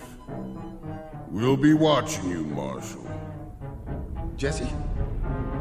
Jesse? Where'd you go? Where do I send the deal memo? Here you go. What? It isn't whiskey this time, Mr. McGrew. It's ginger ale like you ordered. Okay, people, this is a take. Quiet, please. Where'd all these people come from? And the lights. The camera. You all right, Rance? Yeah. Yeah, I'm all right, but where'd you all go? Where do we go? Rance is such a kidder. We didn't go anywhere. Are you sure you're all right? You look a little pale. Yeah, I'm fine. Make up. Touch up, Mr. McGrew, please, so we can get the shot. The shot? Jesse's on the floor. What's he doing there? You knocked him down, remember? Or rather, your stunt double did. Chair and a table. How much longer? This floor's really uncomfortable. Just a few more seconds. But that's not Jesse. Not the real Jesse. Rance, please. After this one, we'll call it a day. Now, you think he's unconscious, but he tries to get you in the back. Before he can shoot, you fall to the floor, roll, turn over with your gun in your hand, fire, and let him have it while you're still on your belly. Got it? That's what was in the script. Of course it is. Now, do you think you can do that? Somebody wants to talk to you, Mr. McGrew. Can it wait? Tell him Rance is about to shoot a scene. He says he's Rance's new agent. My agent? My agent hasn't come to see me in years. Driving a big convertible with cowhide seats, steer horns on the hood. Like he's some kind of Texas rancher or something. A new agent, Rance? Look, I don't know what your chain of command is nowadays, but go out there and talk to him if you have to. Find out what it is he wants, and what it is you want, and what it is so we can shoot. Sure thing, Cy. I'll do that.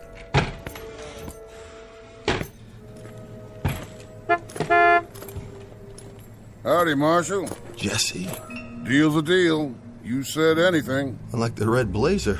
Houndstooth, isn't it? That what they call it? You don't know about the yellow slacks, though, and the beret. I think you've been watching too many old movies. Be that as it may. Have a cigar. I don't smoke. That's right, I remember. No offense. Well, now, to get to the point, anything is the following. Let's keep it simple. I'm just gonna stick around from show to show and make sure you don't hurt no more feelings. Such as? Take this here scene. Change it so's the other Jesse don't fire at your back. That would be real cowardly. Say he's lost a lot of blood and he's weak as a tea. But somewhere or the other he gets up on his feet. Then he knocks you through the window and makes his getaway. Got it? Knocks me through the window? Rance McGrew? Understood. Yes, sir. Understood.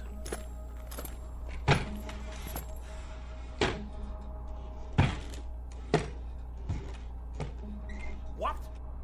Are you out of your mind? No stunt double? Jesse does what? Scene 93, take 2. Places. Lights. Roll sound. And action.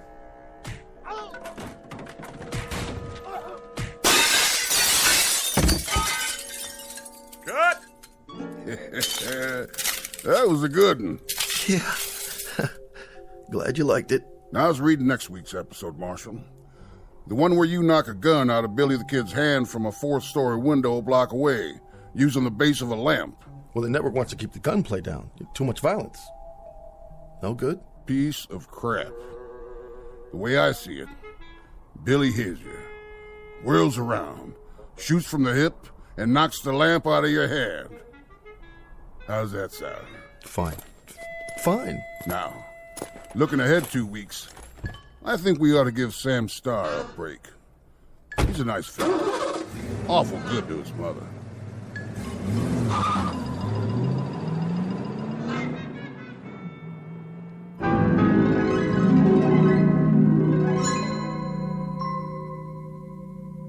The evolution of the so-called adult Western and the metamorphosis of one Rance McGrew, former phony baloney, now upright citizen and defender of truth, dedicated to all things involving tradition and the history of cowboy lore. It's the way the cookie crumbles and the 6-gun shoots in the Twilight Zone.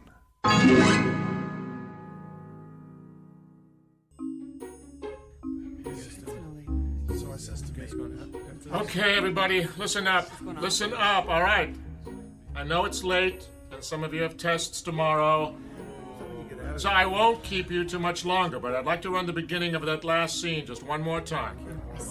Emily? Right, Mr. Galvin. Places for the top of Act 4, Scene 1, please.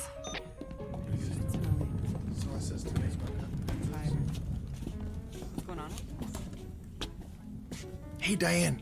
What? Do you want to get some coffee when this is over? Rick, we're not going to get out of here before midnight. And your point would be? Wait a second. Phil, you might want to be ready with the drop in case he decides to run the scene change. Okay. From the top of the scene, please. Sound. Ready. Go.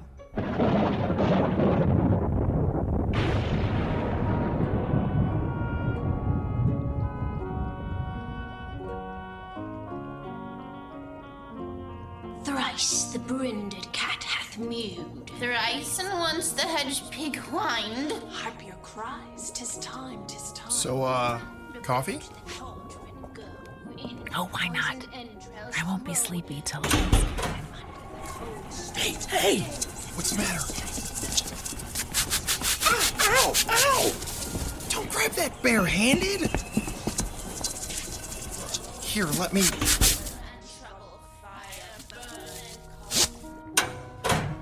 It won't go anywhere now. Come over here under the light so I can see your hand. No, it's okay. But that line shouldn't have taken off like that. It's tied off.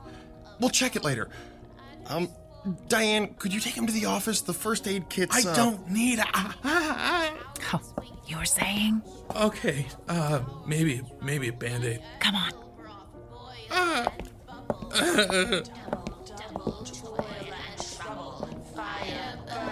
Cauldron Bubble.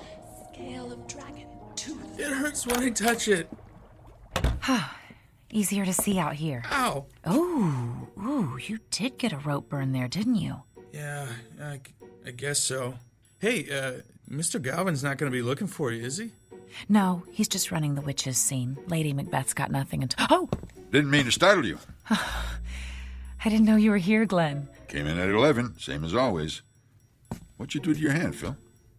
Grabbed a running line. Without your gloves? Well, everybody does it once. It's the ones who do it twice that you want to watch out for. Right. Fire burn and cauldron bubble. Cool it with the baboon's blood. Then the charm is firm and good. Good. That's it. We'll pick up from there tomorrow. Sounds like you're done. I'm just gonna help Phil with his hand before we go. That's a good idea. All right, Toby. Just a few more minutes. Leave the office open when you're finished, will you? It needs a good vacuuming like nobody's business. I will. Thanks. Come on, Toby. Hey, How do you suppose he got him to let him bring his dog to work? Well, he's been the janitor here since forever.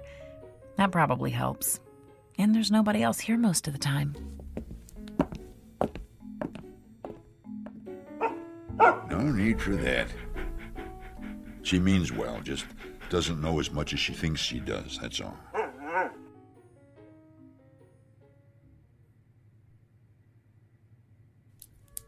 All right, hold still just a second. I'm almost done.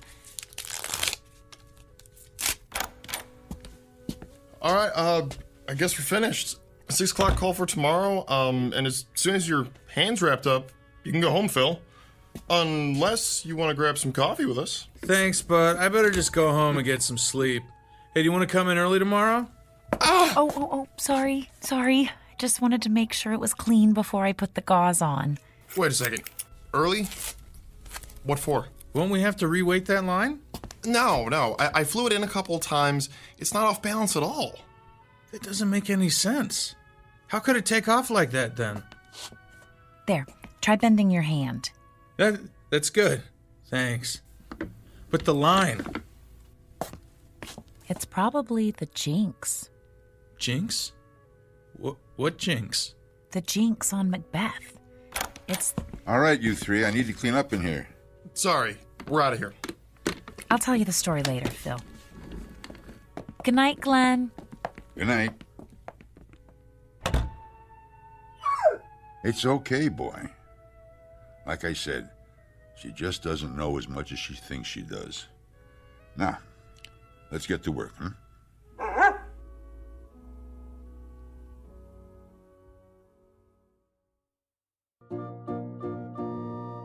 End of rehearsal for a college production of Macbeth. The sets are built, the actors have learned their lines, and the director is finally starting to believe that the show's coming together. The playwright, of course, is absent. But if he were here, he might be tempted to offer a quote from another one of his plays and remind these students that there are more things in heaven and earth than are dreamt of in their philosophies. A good idea to keep in mind, especially when the curtain is about to rise in the Twilight Zone. And now, The Twilight Zone and our story, And Cauldron Bubble, starring Virginia Williams with Stacy Keach as your narrator. Well, hey, Phil. I wasn't sure I'd see you here today. Skip a scene shop class this week? I don't know how bad you have to be hurt to get away with that. Well, at least they found you a job you can do one-handed. Yep. I can splatter fake stone walls with the best of them. Hey, you. Hi, yourself.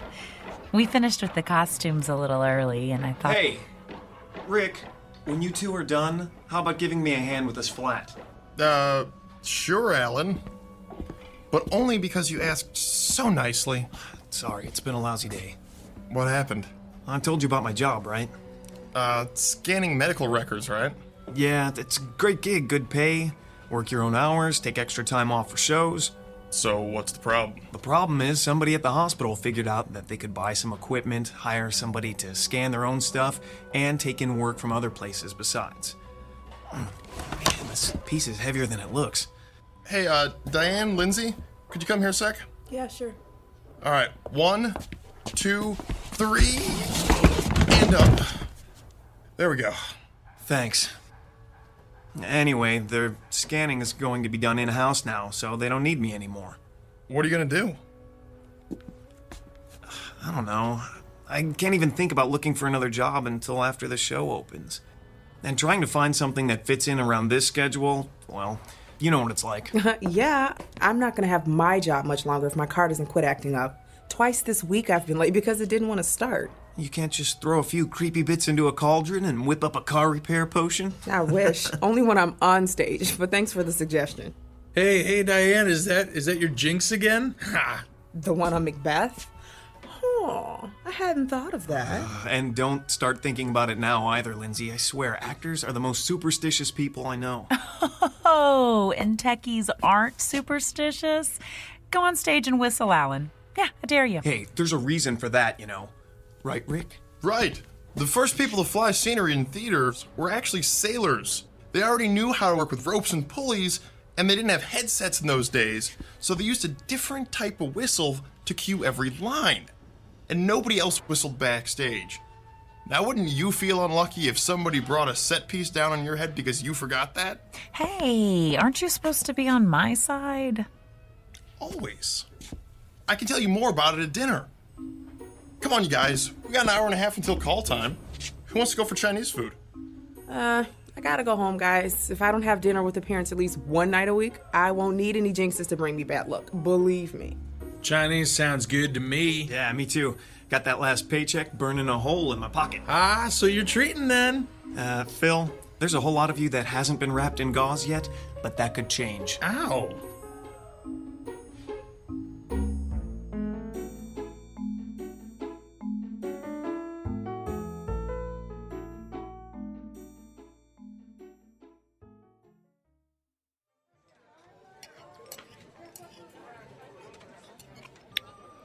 Oh, here. There's still some Kung Pao chicken left. Oh, not for me, thanks. If I eat any more, I'll be able to fly the mane out just by leaning against the line. I think you're going to need a doggy bag, Diane. Make sure you don't call it that around Toby. He'd figure it was for him. He's a smart dog, Phil, but I don't think he's that smart. I wouldn't bet against it. Have you ever seen him fetch tools for Glenn? He's the only dog I've ever seen who can tell a screwdriver from a crescent wrench. I've got a better one than that, Alan. Glenn had to come in during the day once when somebody else was out, sick, and Toby came over to where he was working and scratched at the door, like he wanted to be let out. So, our old dog did that, and he was so dumb he used to forget his name. So, Glenn tells him, "I'm busy. Go take a walk." And Toby goes to Glenn's toolbox, picks up a leash, and walks off with it in his mouth. He was still carrying it when he came back. I guess they both figured that if he had a leash, he didn't have to be on a leash. I still can't figure that guy out. I know he's been working at the school for a long time, but does anybody know what he did before that? Or anything about what he does when he's not at work? I keep forgetting this is your first semester. You haven't had time to hear all of the stories yet. Some people say Glenn used to be a teacher somewhere, but he got tired of dealing with all the paperwork. Or that he was a roadie and all the partying finally caught up with him. Now that's something I'd love to see. Glenn partying, it boggles the mind. But my favorite one is the one where he's writing romance novels under an assumed name and keeping the day job. The night job for the, benefits. Oh, speaking of writing, Phil, I never got a chance to tell you about the jinx. Oh, here we go again. Oh, hush, Alan. Read a fortune cookie or something. Here's the thing, Phil. Shakespeare may have been a genius, but he wasn't above borrowing things here and there. He was a plagiarist? Ordinary writers are plagiarists. Shakespeare was, well, Shakespeare. So when he wanted to borrow something, he did. I am shocked. Alan. She won't stop you now. Beg pardon. Do go on. Thank you. Okay, it turns out that when he needed incantations for the witches in Macbeth, he lifted sections out of a 16th century book on Scottish witchcraft. All those speeches are really parts of spells. But what does that have to do with being a jinxed show? Magic is a lot like electricity, Phil. It's power. If a spell's done properly from beginning to end, the power is contained. Focused. But if you just throw bits and pieces around with no real point to it and no direction, well, it's unpredictable. It's the difference between a light that comes up on cue and one that shorts out and arcs all over the place. See what I mean? Yeah, I think so. And the arcs are what brings the bad luck? Exactly. Every time Macbeth is performed, or rehearsed, or even read, uncontrolled power gets set loose. That's why some actors won't even say its name. They call it the Scottish play instead. Tell him what you're supposed to do if you do say it. Oh, you're making fun of me now. I just thought he'd want to hear it. Right. Well, I've never done it myself, but if you say Macbeth, you're supposed to spin in a circle 3 times, spit and swear. That takes the hoodoo off. Oh, that would make for a fun performance, wouldn't it? Tragedy, horror, spinning, spitting, swearing. And you wonder why I didn't mention it. Come on, you gotta admit, babe, it sounds a little odd. Oh, of course it does. And useless, too. If you actually wanted to do some good, casting a protection spell would make a lot more sense. No offense, but how do you know about this stuff, Diane? Well, my last roommate had a ton of books on magic. She left them when she skipped out on the rent. If you'd like to, I Better can... hold that thought. We've got to go soon, Lady Macbeth. Uh-oh.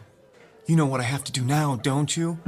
I know that if you do, I am going to take a picture and use it for my screensaver, especially since you don't believe in any of this anyway. Hey, I'm not saying I couldn't be convinced. I just haven't been, yet. Well, I hope this isn't the show that changes your mind. Me too. That's a cue, Phil. Let's get the check and head out of here before they realize they've stopped arguing.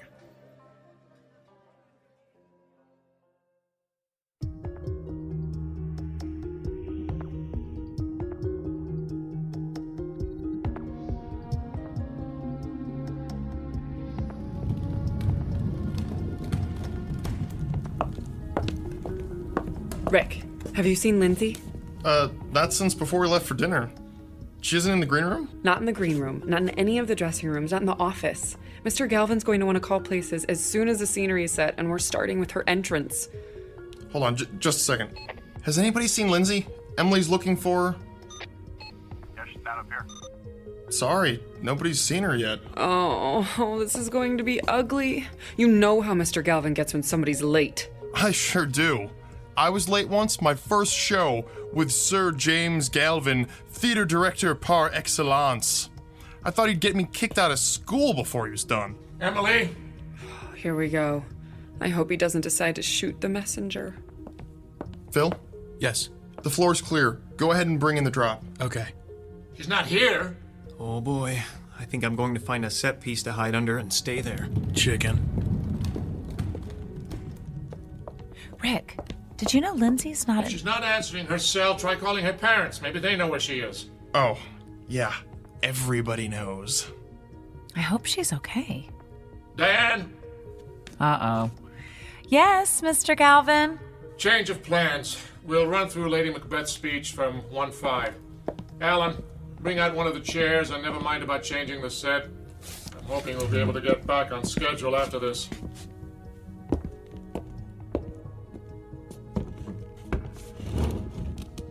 All right, that's fine.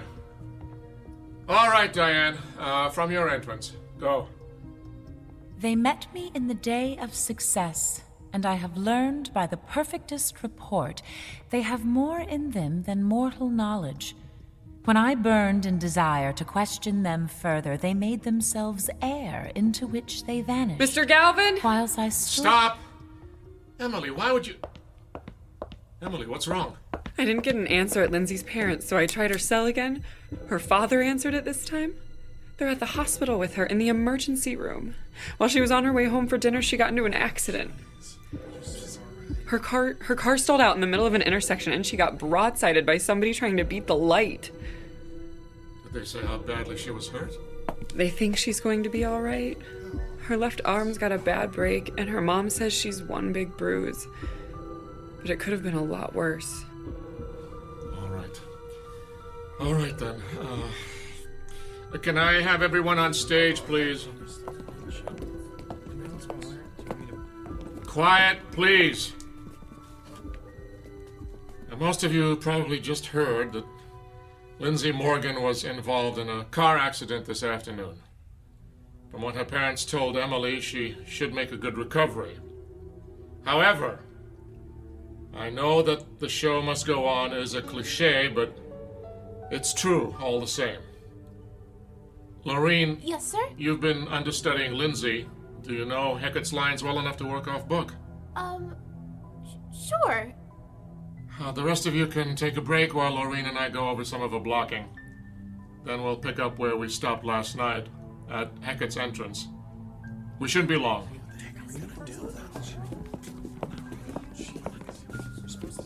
Rick, Alan, hey, can we go to the back office for a minute? Sure. Is there something wrong? Are we going to the green room? No, not right now. Come with us. What's going on? I'll tell you in a minute. Let's go.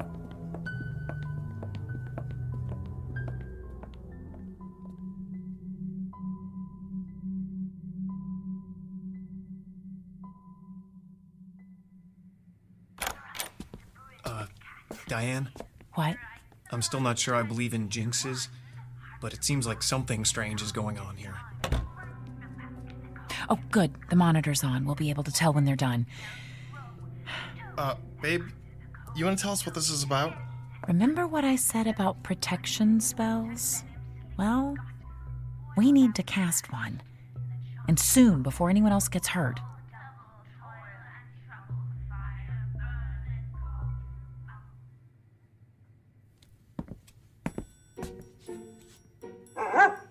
Settle down, Toby. It's still early. Don't you want your dinner? I know. But there's time yet. Don't worry.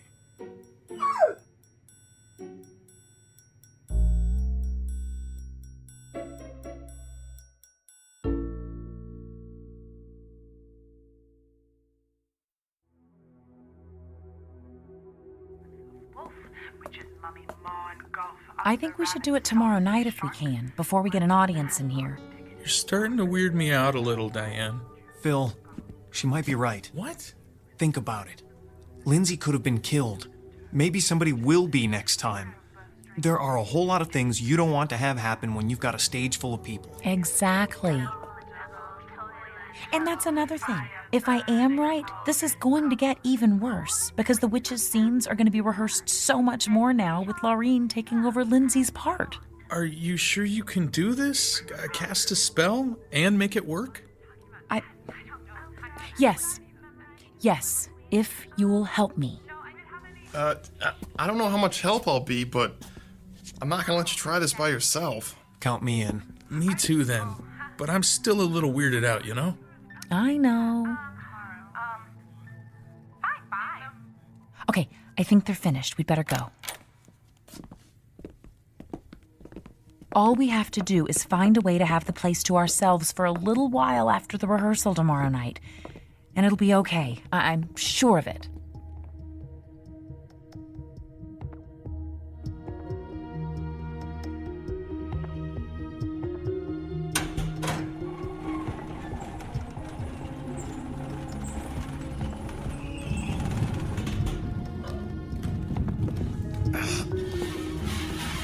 Stop! Bring up the lights. What's wrong? Sorry, we were moving the castle stairs out, and I think there's something jammed in the casters. Oh, for the love of... Can you see what it is? It's somebody's sword. Well, it was. I mean... Can you move the unit now? Yes, sir.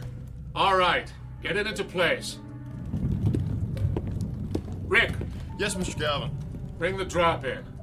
And then I want everyone to stop whatever they're doing and listen for a minute. Shit, I'm glad I'm not the one who dropped that sword. Well, I don't know how anybody could have dropped it. What do you mean? People, I'm assuming that you're all aware that tomorrow night's our dress rehearsal. That means we have exactly 2 more chances to get through this show, including tonight, before we do it in front of an audience. Is there anybody here who thinks we're ready? Nobody. Well, that makes it unanimous. Look, I went as easy on everyone last night as I could. We were all distressed by what happened to Lindsay. But we're running out of time here. So I'm telling you, start paying attention and get it together. Because if I have to choose between postponing the opening and letting you embarrass this department with a lousy performance, I know what the choice is going to be. And if it comes to that, you're all going to wish you'd gone to a nice trade school instead.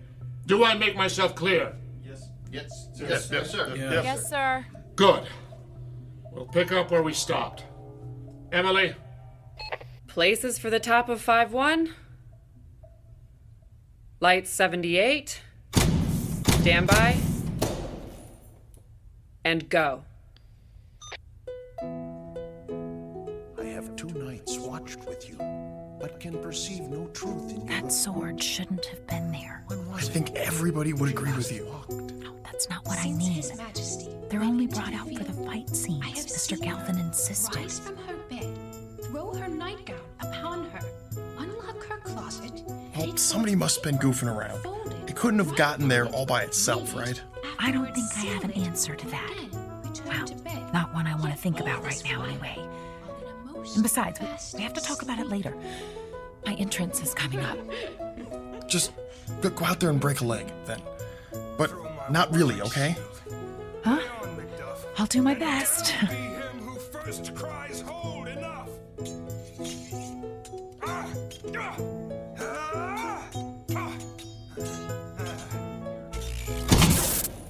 All right, don't move. Everyone stay right where you are. We should have backup lights in just a moment. There, can you all see? Yep. Yes. Good. Yes, sir. I'd say what else could go wrong if I weren't so afraid I might find out.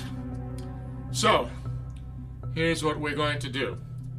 There's just the rest of the scene left and we're done. We're going to have an early call tomorrow and finish it before we start the dress rehearsal. Be here at 5. Whatever the problem with the power is, it should have been taken care of by then. Let us hope. Do we need to let Glenn know before he comes in? I don't think he'll bother coming in when he sees that the power's off, do you? Well, just put any props you have out away. Leave everything else as it is. That'll save us a little time tomorrow. Be careful on your way out, everyone. And do I really need to say, be on time tomorrow?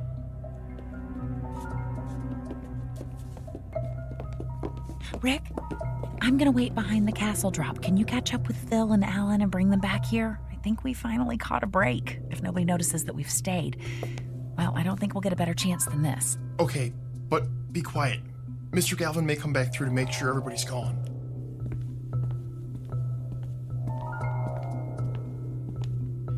Hey, guys, have you seen Mr. Galvin? Oh, yeah. He said something about making sure we closed the door behind us and took off. I think he had it. Oh, so we're the last ones here. Yeah. We hadn't seen you or Diane, so we figured you must still be back here. Okay, let's get started. I want the power going out to be the last shot that jinx gets at us. Sounds good to me. What do we need to do first? I brought this book. Oh, but I need more light, and we have to get enough room to stand in a circle. Let's go further downstage.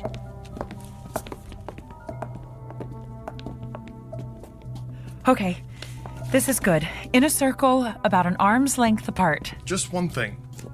Will this take very long? I mean, what if somebody comes in to check on the power, then... Don't worry, we should be done and out of here without anyone having a clue. Alan, could you just move a little closer to Phil? There, that's better. Everyone needs to focus, to think about surrounding the theater and everybody in it with a white light that nothing bad can pass through. Just keep that image in your mind while I'm reading, okay? Okay. Here we go then. Spirits of air, grant us your protection. Spirits of earth, shield us with your strength. Spirits of water, make all that would harm us flow by. Spirits of fire, wrap us in the safety of your flames. Wait, did you hear that? Shh, not now. If we don't do it the way... Quick, get off the stage. Now! Diane, look out! Oh!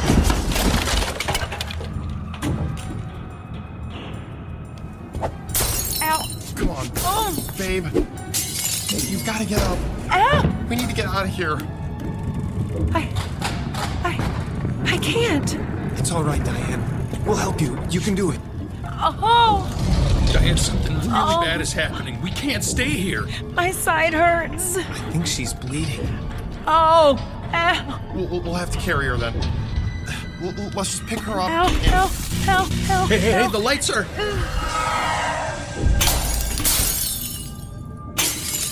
Oh, I'm sorry. I'm so sorry.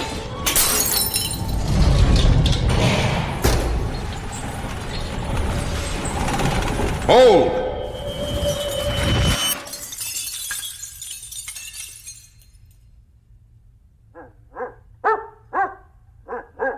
Yes, Toby, you're right. It is a mess. Glenn?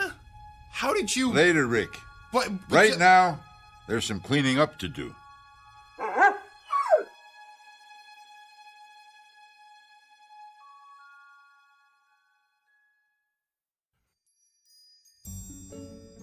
But, Glenn... Have a little patience, Rick. That's half your trouble, all of you. Not an ounce of patience among you.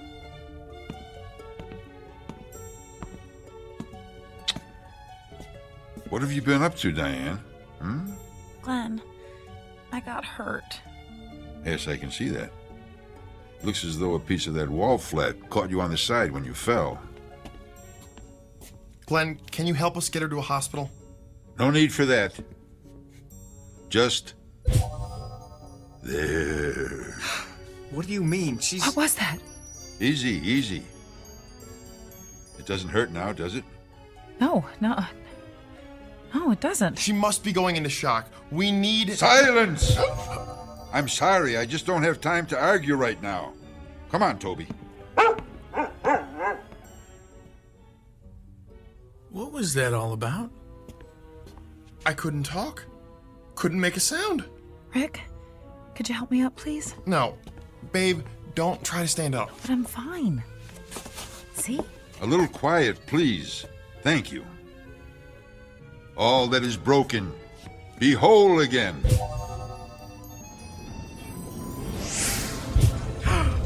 at that. It's all going back together. What is this? Magic. No, it's really magic. All that has fallen, rise. It really is.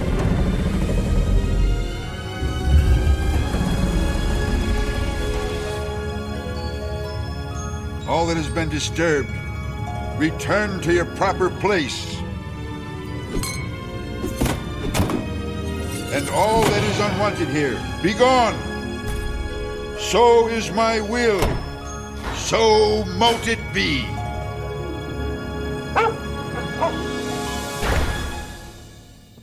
Thank you, Toby. That was just the extra push it needed. Nasty stuff, wasn't it? It really is. Glenn? Oh, yes. You had some questions, didn't you?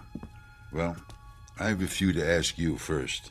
It's really not, I mean... Let's go sit down. There's nothing more to do here, and this could take a while.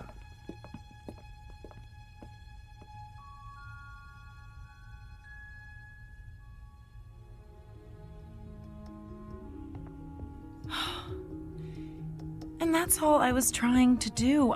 I just didn't want anybody else to get hurt. But you haven't learned enough yet to protect yourself, much less anyone else. No. Overreaching. Everybody does it once. It's the ones who do it twice that you want to watch out for. I'll remember that. No, you won't. But that's all right. Glenn? Who are you? Really, I mean... I'm a janitor, among other things. What other things? Not a romance writer, I'm guessing? Is that the story they're telling now? I've been accused of worse. Glenn, seriously. Seriously? Oh, why not? It won't matter anyway. I'm a magician. A wizard. A warlock. Whatever you want to call it, Diane, that's what I am. And have been for a very long time. I've learned to adapt to my station in life. I'm sorry, but a wizard? It just sounds unbelievable. Does it really? After what you've seen tonight? He has a point, Phil. Okay, but you have these, let's call them powers. We've all seen them. Why would you waste your time working here? I mean, you could do anything. You think so? Sure. Why not? Because there's no such thing as magic. What? But you... That's what everyone says now, isn't it? Magic? That's something you go to Vegas to see. Or to the movies. Something you read about in children's books. If it's something real you're after, you go to a scientist, an astronomer, a physicist. It's only the scientific marvels that matter now. The age of magic is past. Hush, Toby. A man's entitled to a good grouse every century or so. Every century? Glenn, how old are you? Old enough to have seen Shakespeare's plays when they opened, and to have been written into his last one. You're 400 years old? Nearly 5. And you know, I still haven't forgiven that wretched scribbler for what he did to me. Not that it wasn't my fault, too. Vanity. All vanity. I knew who he was, and was dumb enough to be flattered when he sought me out. Someone had told him that if he was going to write about trafficking with spirits, he should talk to me. And fool that I was, I helped him. Then I went to the first night of the Tempest and saw myself on the stage. You're Prospero? Oh, he used another name, I'll give him that. But no one who knew me could have mistaken that character for anyone else. I left the city the moment the curtain went down and never returned.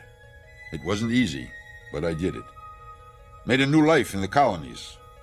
Kept to myself and moved on often enough that no one got suspicious. And I'm not ready to do it again just yet. So we have a little problem, don't we? No problem. He's right. We wouldn't tell anyone. You would, though. Sooner or later, you wouldn't be able to help yourselves. You're not going to turn us into toads or anything, are you? Phil, magic is the same as any other kind of power.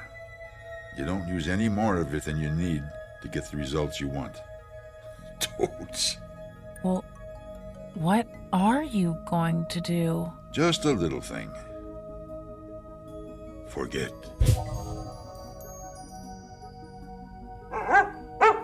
And what are all you doing here? Aren't you done for the night? We are... But what? Well, we had to come back to To what? I don't remember. Yeah, me either. It couldn't have been too important then, could it? No, I guess not. So why don't you clear out and let me get to work here? I'm already behind from having to wait for the power to come back on. I wonder what... Huh? Oh, well. Good night, Glenn. Good night.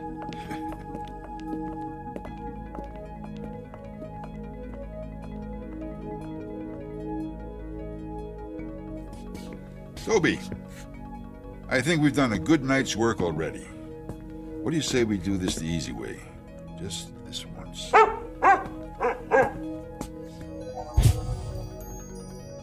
There. Clean as a whistle. Let's go.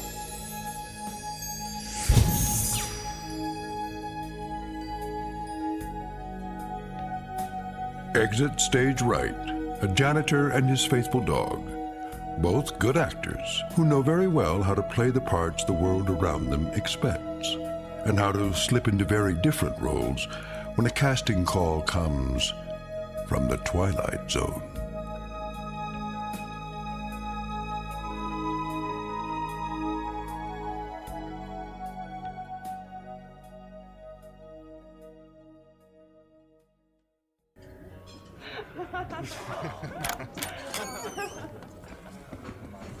Welcome to Pirate's Lair, gents. What's your poison? Pirate's Lair? Doesn't your sign say Pirate's Lair? It was supposed to say that, but that's what happens when you hire a sign painter that can't spell. Are you here to complain about our sign, or are you here to shuck and drink? He's more finicky than me. Yeah, I won't complain if you bring me a pitcher of beer. Now, I can see you're a big boy. But are you going to share, or is that all just for you? Just for me. And for you? Look, why don't you just have the painter fix the sign? It's funnier this way. It is? Why? You new to the Everglades? Sort of. I told you, he's finicky. He's a documentary filmmaker. He does the thinking. I'm his cameraman. I do the hauling and shooting. So, you're a working man, and that's why you're doing all the talking, too, so you can get to shucking and drinking. Yep. So, what's your movie about? The plight of the Everglades? I got a feeling you're the sensitive sort. Shall I bring you a Shirley Temple? Yeah, and put an umbrella in it.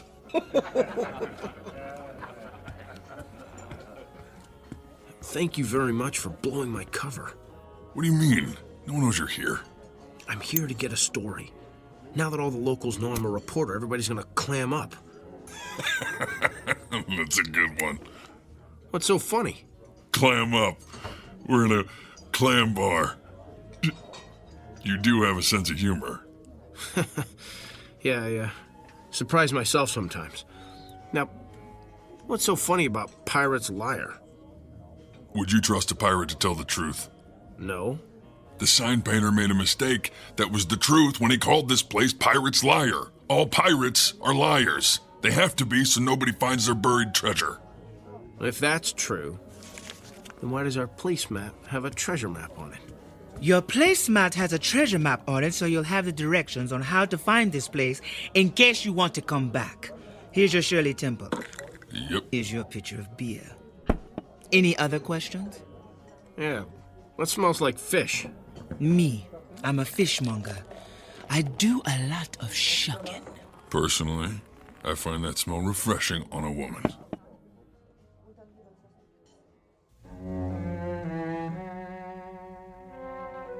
Pirate's Liar, an out-of-the-way clam bar on the edge of the Everglades, a battleground for one of nature's last great struggles for survival. An environment as beautiful as it is dangerous, as filled with treasures as it is with death, and as breathtaking as the smell of fish. Documentary filmmaker Richard C. Avendon and his one-man crew Mongo Brewster are about to begin a potentially prize-winning documentary as they begin an expedition deep into unexplored regions of the Everglades and the Twilight Zone. Here's your bill. Who gets it? I do. I'll be outside heating some fresh air when you're ready. Are you Charlene? Yep. What's this phone number under your name? That's my phone number for the big guy, just in case he loses his treasure map. Catch more flies with honey than vinegar.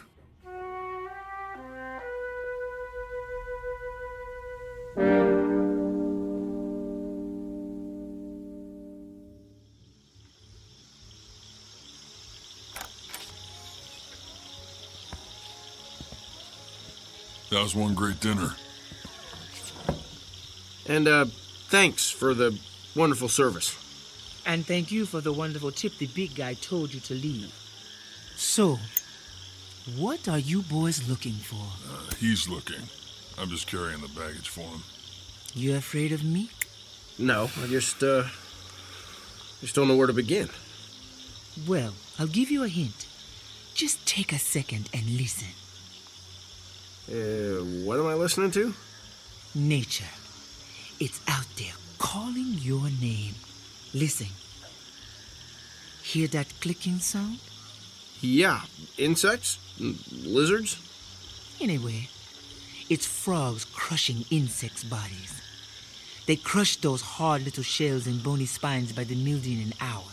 Then the snakes eat the happy, fat little frogs. As they slither off, the birds of prey swoop down out the sky and eat the snakes. When the birds get too full to fly, they land on a log floating in the water, which usually turns out to be a nasty gator, which gobbles up the bird. Gators are sloppy eaters, and they leave little pieces of the bird fall to the bottom of the water, which feeds the clams which you just ate. Good. What you are listening to is Mother Nature perpetuating a vicious cycle that you want to save with your little documentary. Was that what you were thinking when you came here? I wasn't quite envisioning it like that. I was thinking more of... What was that? A big old bull alligator just got lucky. You want to go down there and tell him don't eat the pretty birdies? You're going to ask him if he'd like a Shirley Temple to wash it down. Stop! I know just what you're doing. You're trying to discourage me from making my documentary. You're trying to keep people away from here to protect this swamp. Why would I do that? Yeah, why would you do that? Because you're a pirate's liar. You're lying to scare me to save your restaurant. This is where your clams are. Your clams are your treasure, and you don't want anyone to have them except you. That's right, because they are so finger-licking good. Can't blame a girl for trying, can you? Hey, don't throw your cigarettes in the water. You'll contaminate it. How do you contaminate a swamp? You know, I'm getting that out of there right now.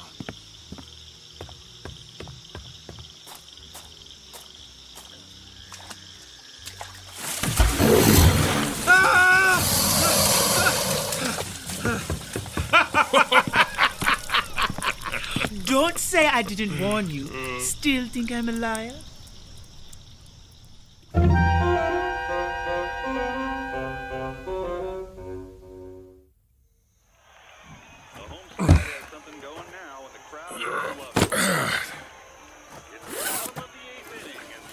Two flash, camera bag, stand, microphone, cables. You got everything? Yeah. Now you're finally gonna tell me what we're looking for? The Beewinjapeedee. The what? There was an Indian tribe that lived in the Everglades centuries ago. And? They disappeared. Well, if they disappeared, how are we gonna find them? I don't think they're gone. I think they're still out there.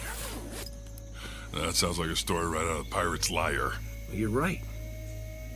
The last sighting was reported at that bar by my brother 17 years ago. It was the last place he was seen alive. What happened to him? Well, that's what I'm hoping we'll find out.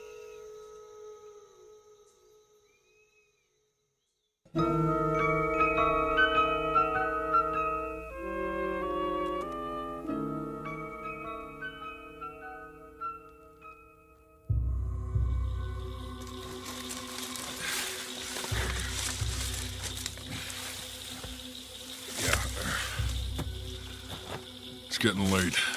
I can hear the toads eating the bugs faster. Let's find a spot to set up camp. Well, that looks like a nice spot over there. I was hoping for a Holiday Inn, but I guess a dry spot will have to do. Get a shot of me in the sunset.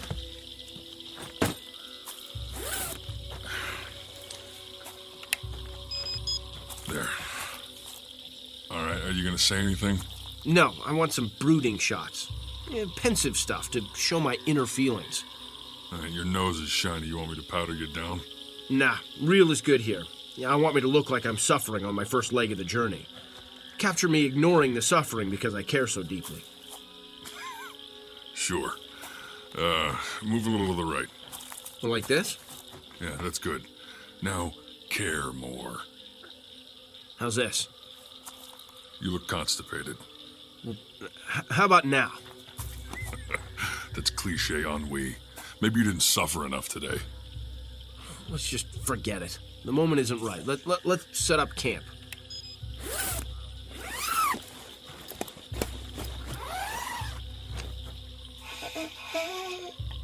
Don't worry, I'll do my share. Don't be sarcastic. What do you mean? Well, that pathetic little voice you just did under your breath. Oh. I didn't say anything.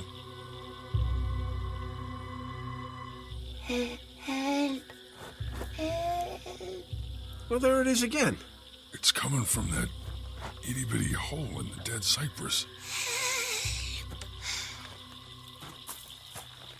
This hole? Hello? Oh, please. Oh, help me. That hole is too small for a person to fit through.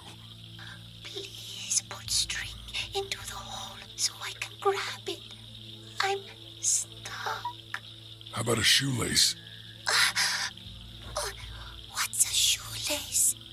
Where's she been? In a hole. Take off your shoelace and drop it in.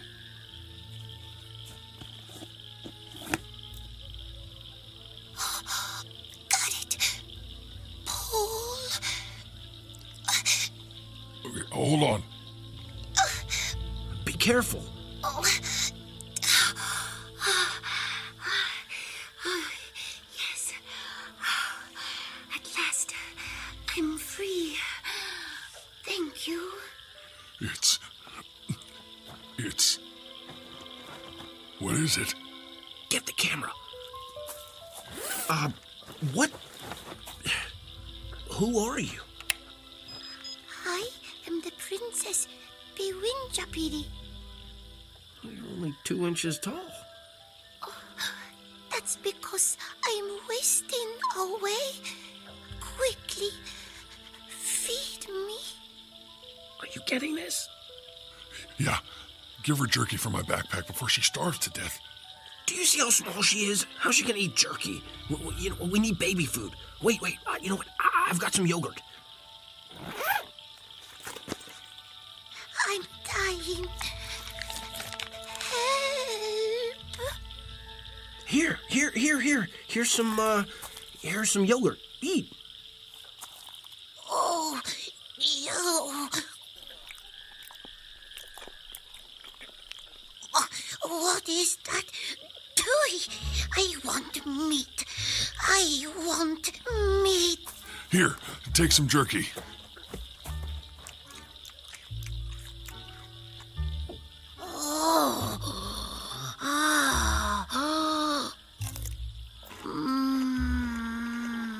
That's what I figured. Indians invented jerky.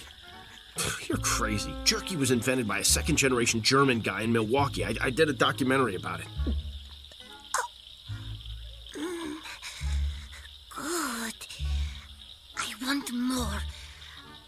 I want more. What happened to you? My tribe's medicine man put a spell on me to protect me 400 years ago. My tribe discovered the fountain of youth. Bad men tried to steal the water. Our medicine man gave me the power of the shape shifter. I made myself invisible so the bad men would not find me. It is hard to see when you are invisible, and I accidentally fell into the water of the fountain of youth. And it shrunk me. Food. Did you get that? The fountain of youth? It's for real? Yeah. You live forever, but you get smaller. Everything is a trade-off. Give me jerky. Beewinjapeedee likes jerky. How long have you been in that tree? 17 years. Each year the tree grew a new ring around me. I thought I was going to be crushed. I was saved by a brave man who looked like you. Wait a minute. That was my brother. Your brother was a good man. A very good man. He saved me from certain death. He sacrificed his life to save me. And now you have saved me. Are you a good man too? Hey, boss, we're losing daylight fast. It's getting too dark to shoot. Quickly, make a fire. The glades come to life at night, and death stalks from the shadows. Hide me. I am bite-size. I'll set up a tent and hide her. You make the fire. Soda, soda, soda, soda, soda, soda, soda, soda. Is that an Indian prayer? No, I'm thirsty. Your brother gave me soda. I liked it. Do you have soda? Give me soda, soda, soda, soda, soda, soda.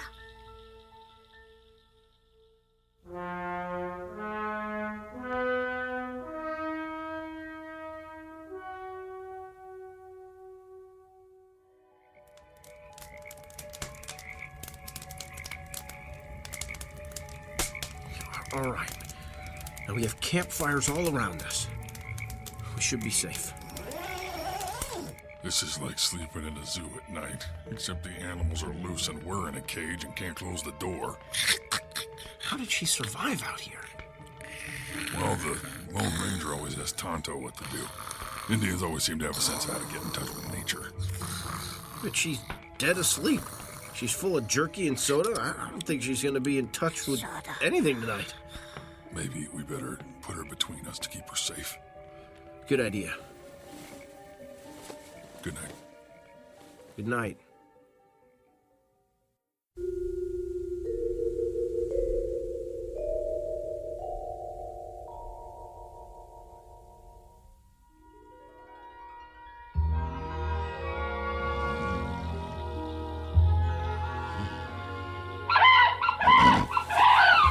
What was that?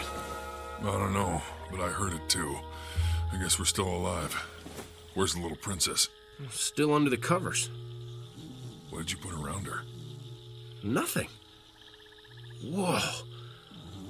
There's something pretty big under there. Yeah. Let me grab a stick. You pull off the covers. All right, on the count of 3. 1, 2, 3. What the? Huh? Where am I? Oh, who are you? Beewinjapeedee. You're a full-size woman. Yeah, a beautiful full-size woman. Mongo, get the camera. She grew. Yep.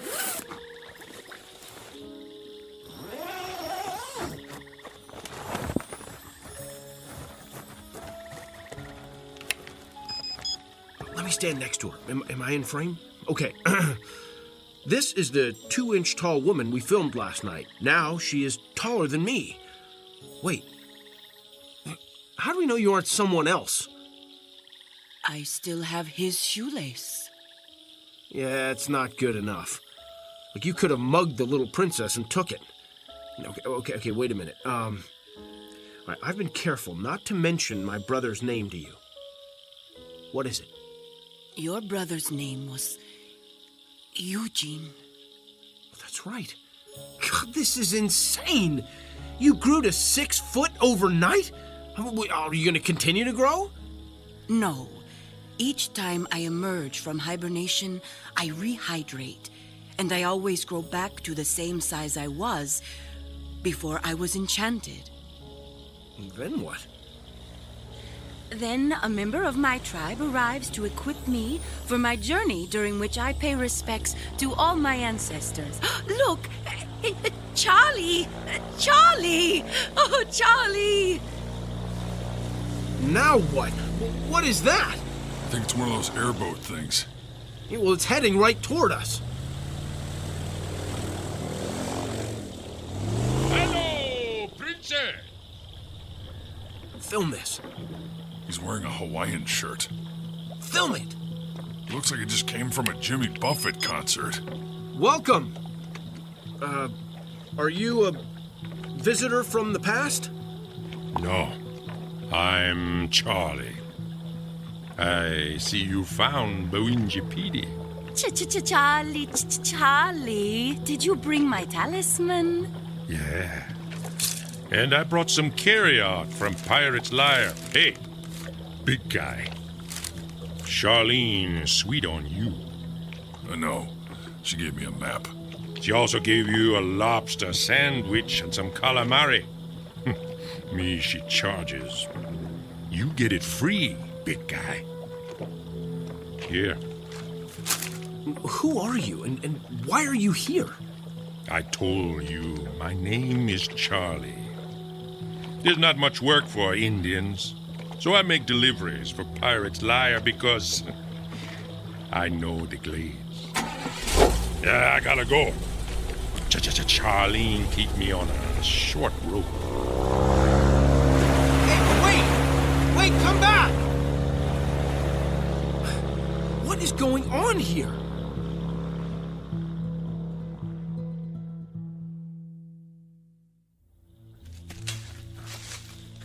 We practically kill ourselves traipsing into the middle of the Everglades to find a legendary princess. Instead, we find a 2-inch tall glutton who's stuck in a tree and then grows 6 feet overnight.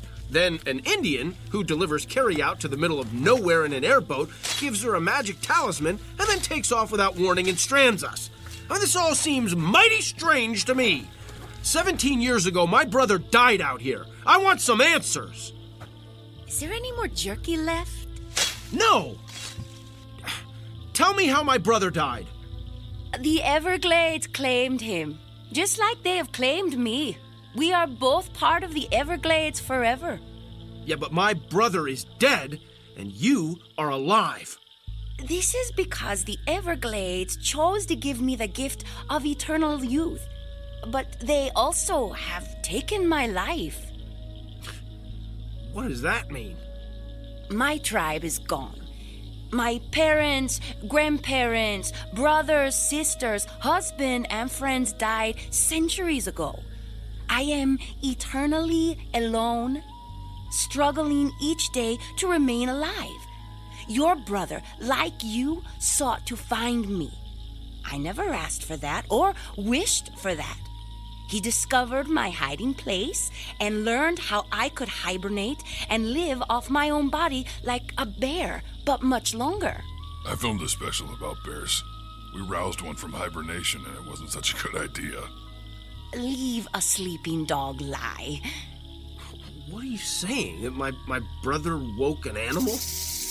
Don't move. Freeze, boss. Durak dura sanua puta junja.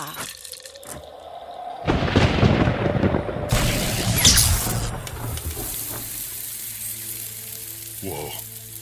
That's something National Geographic won't believe. I got some great shots of that action. What was it? A snake? Look behind you.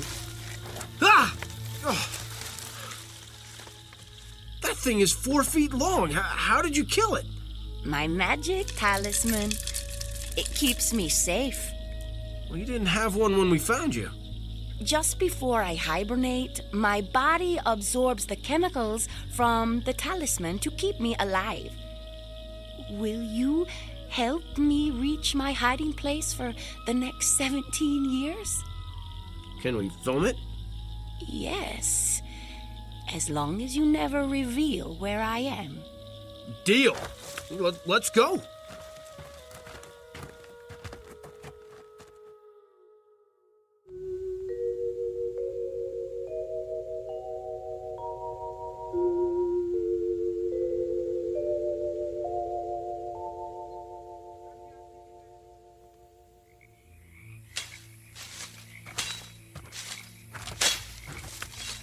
We are almost there. But it is too dangerous to travel at night. We should camp here. All right. I'll pitch the tent. You two find firewood. And be careful. She's got the talisman. We'll be fine. You be careful.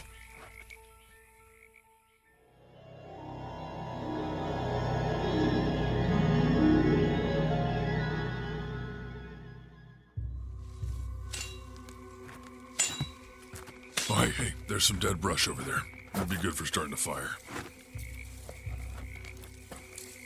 What did you think when you first saw us?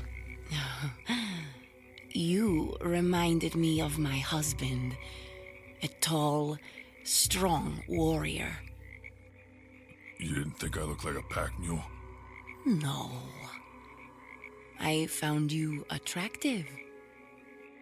What was your husband like? His hair was like silk, but black as a crow. His body was supple, and he moved like a jaguar. His eyes were soft and warm, and when I looked into them, I found him irresistible. Wow. I wish I had eyes like that. Look into my eyes. Huh? I see irresistible beauty. And a beautiful, soft, mossy clearing. Close your eyes and turn around. Now open them. What do you see? A beautiful, soft, mossy clearing where the dry brush was. How did you do that? This is my home, and it is my time. Come lay down with me. What? Tonight, it is 17 years since I walked the earth. But tonight, it is also 400 years since I kissed my husband. Please mate with me. Oh boy. Okay.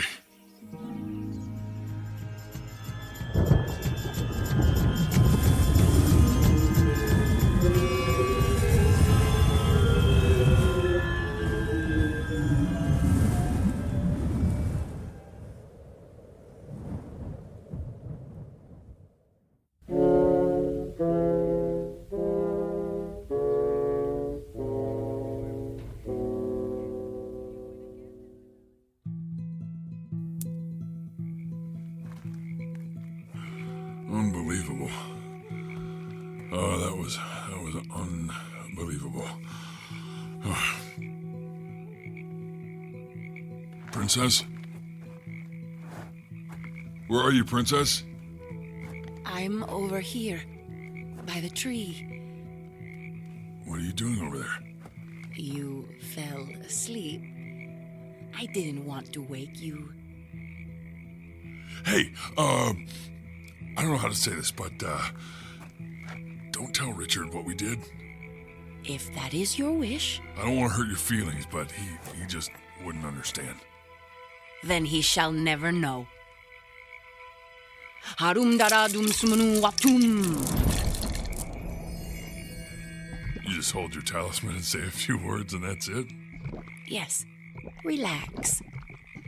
I just turned our bed of moss into a bed of quicksand. Our secret will be buried forever. What? Well, hey! Hey, I'm sinking! Now you will be part of our homeland forever. You'll always be here with us. With me. No! Help! Help! No!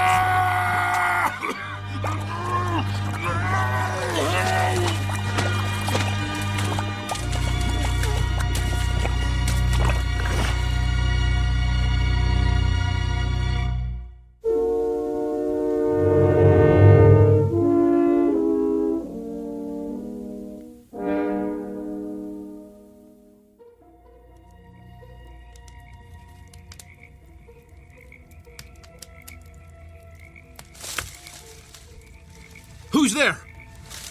Who's there? Beewinjapeedee. Where's Mongo? Mongo drowned in quicksand. What? Nature claimed him. What? Couldn't you help him? I tried, but there was nothing I could do. Well, now what? You and I become the pack mules and continue our journey. He would not have wanted us to quit. He knows how important this is to both of us. I must honor my ancestors. You must complete your documentary and dedicate it to your brother and your friend. Put out the fire. Let us travel to my hiding place right now. A canoe is hidden close by for our journey.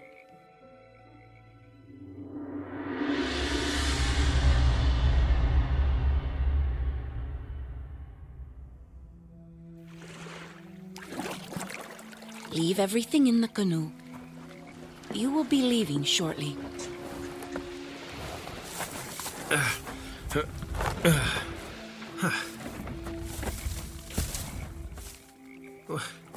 You don't want to keep anything here with you? You have given me everything I need. Ah! What's wrong? My shoulders are cramping. You must have paddled too much. Turn around. Let me massage your shoulders.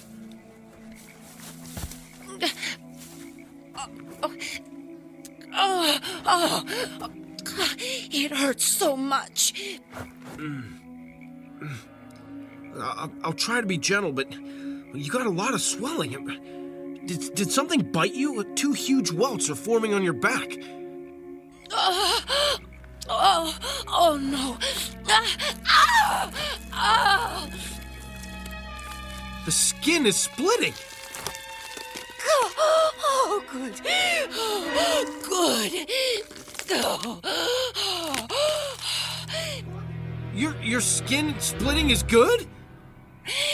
Yes. That means it won't hurt anymore soon.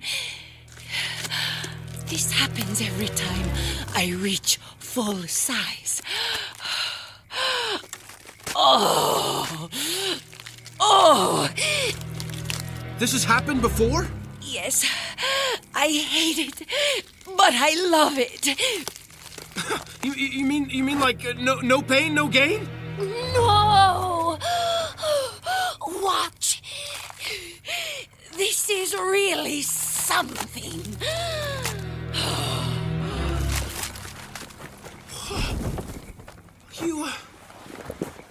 You grew wings. Yes.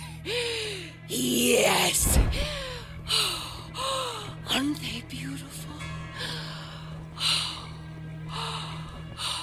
Yes, absolutely. It's one of the most amazing things I've ever seen.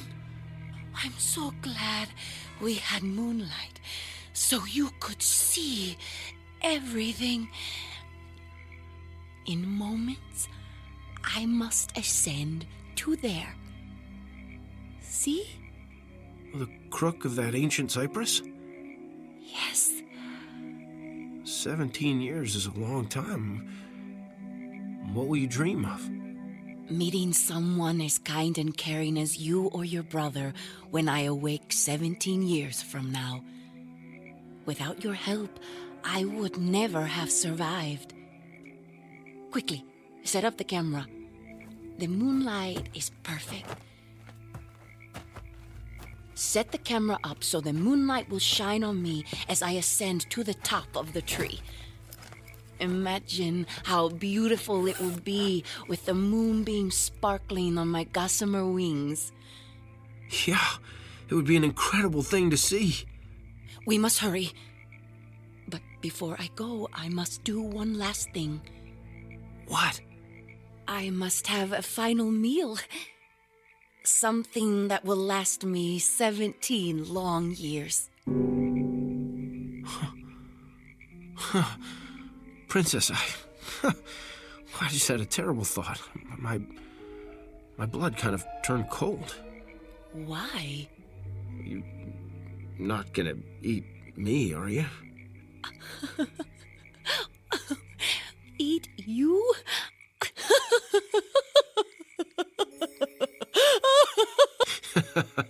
This is a pretty far-fetched idea, huh?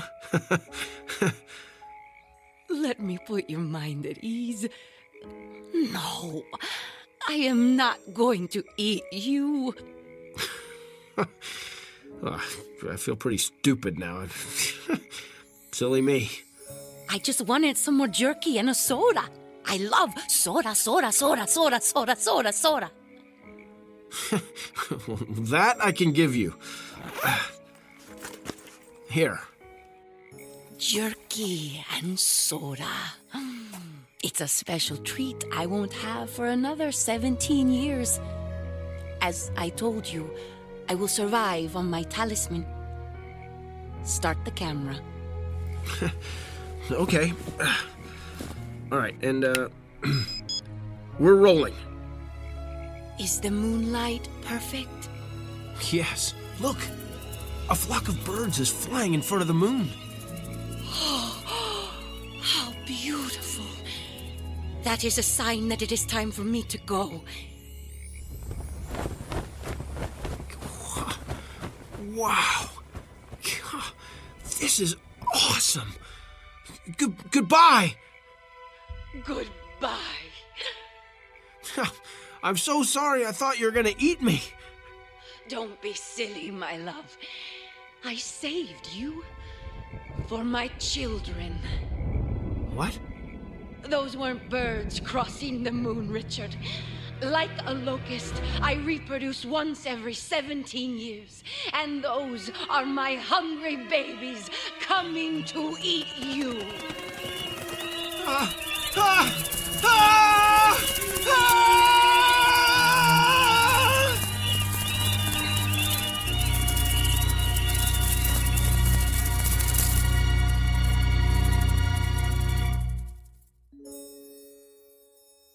When tourists visit the Everglades, they see signs that read, "Don't feed the animals," and they laugh as they recall disasters they have witnessed in the movies.